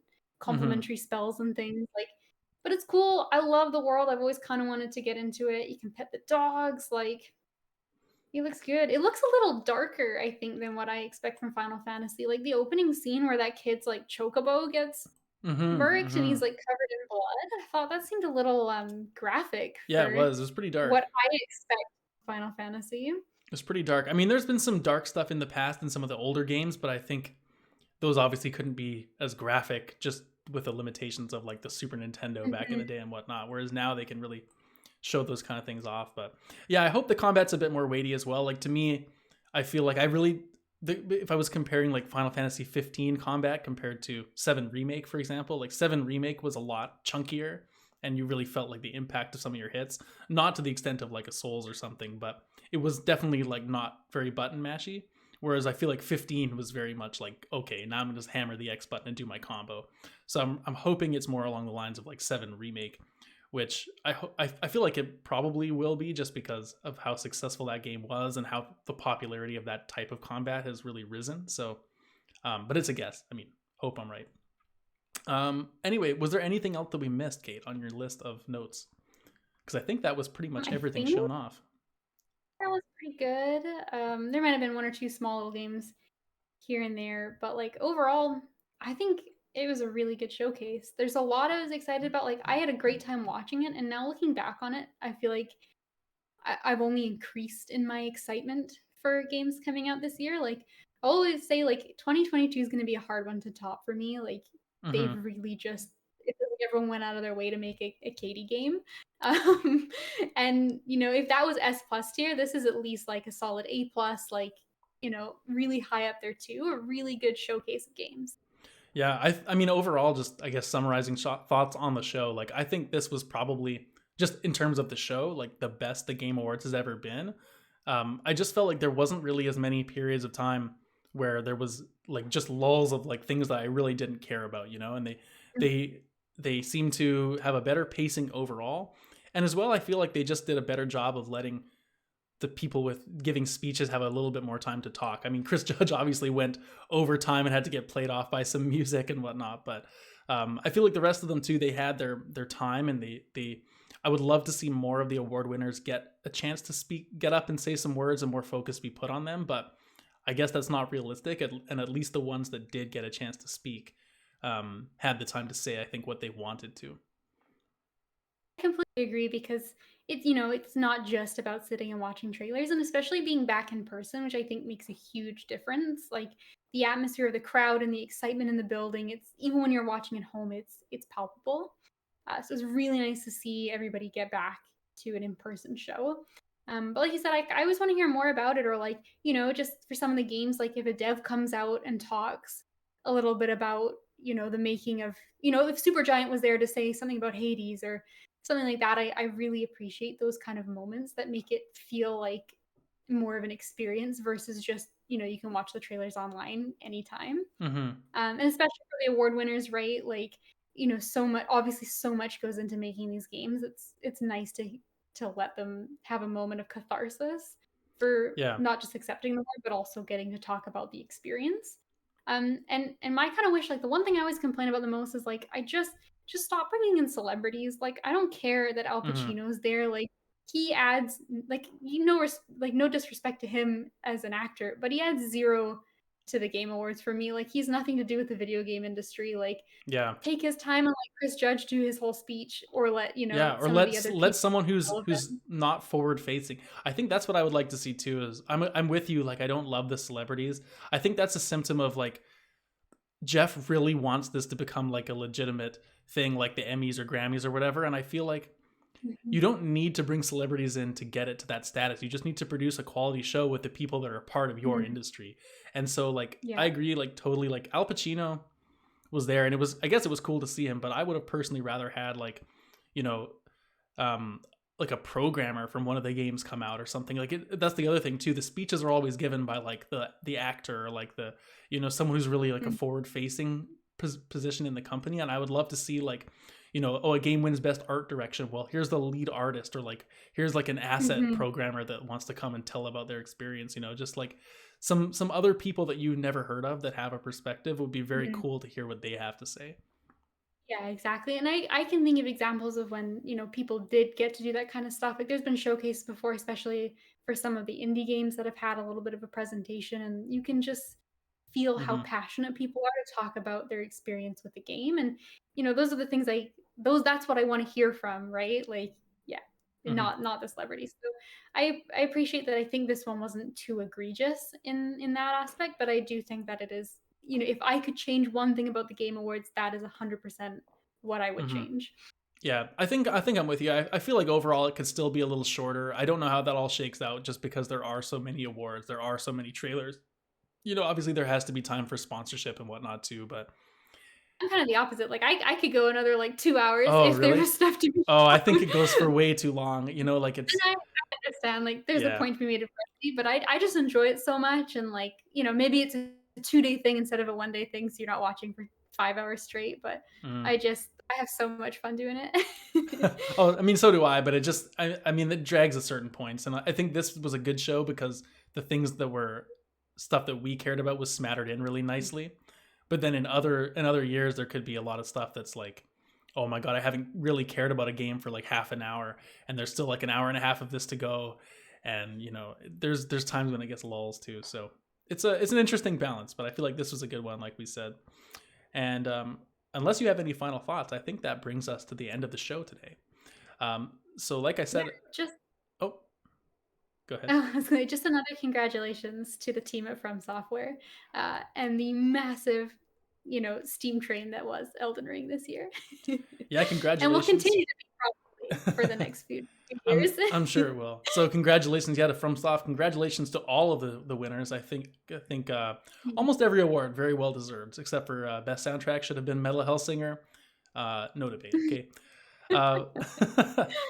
Uh, but yeah, thank you for joining us on the show today, everybody. It's been a pleasure to go over the Game Awards. It always is one of our favorite things to do, to recap any kind of showcase.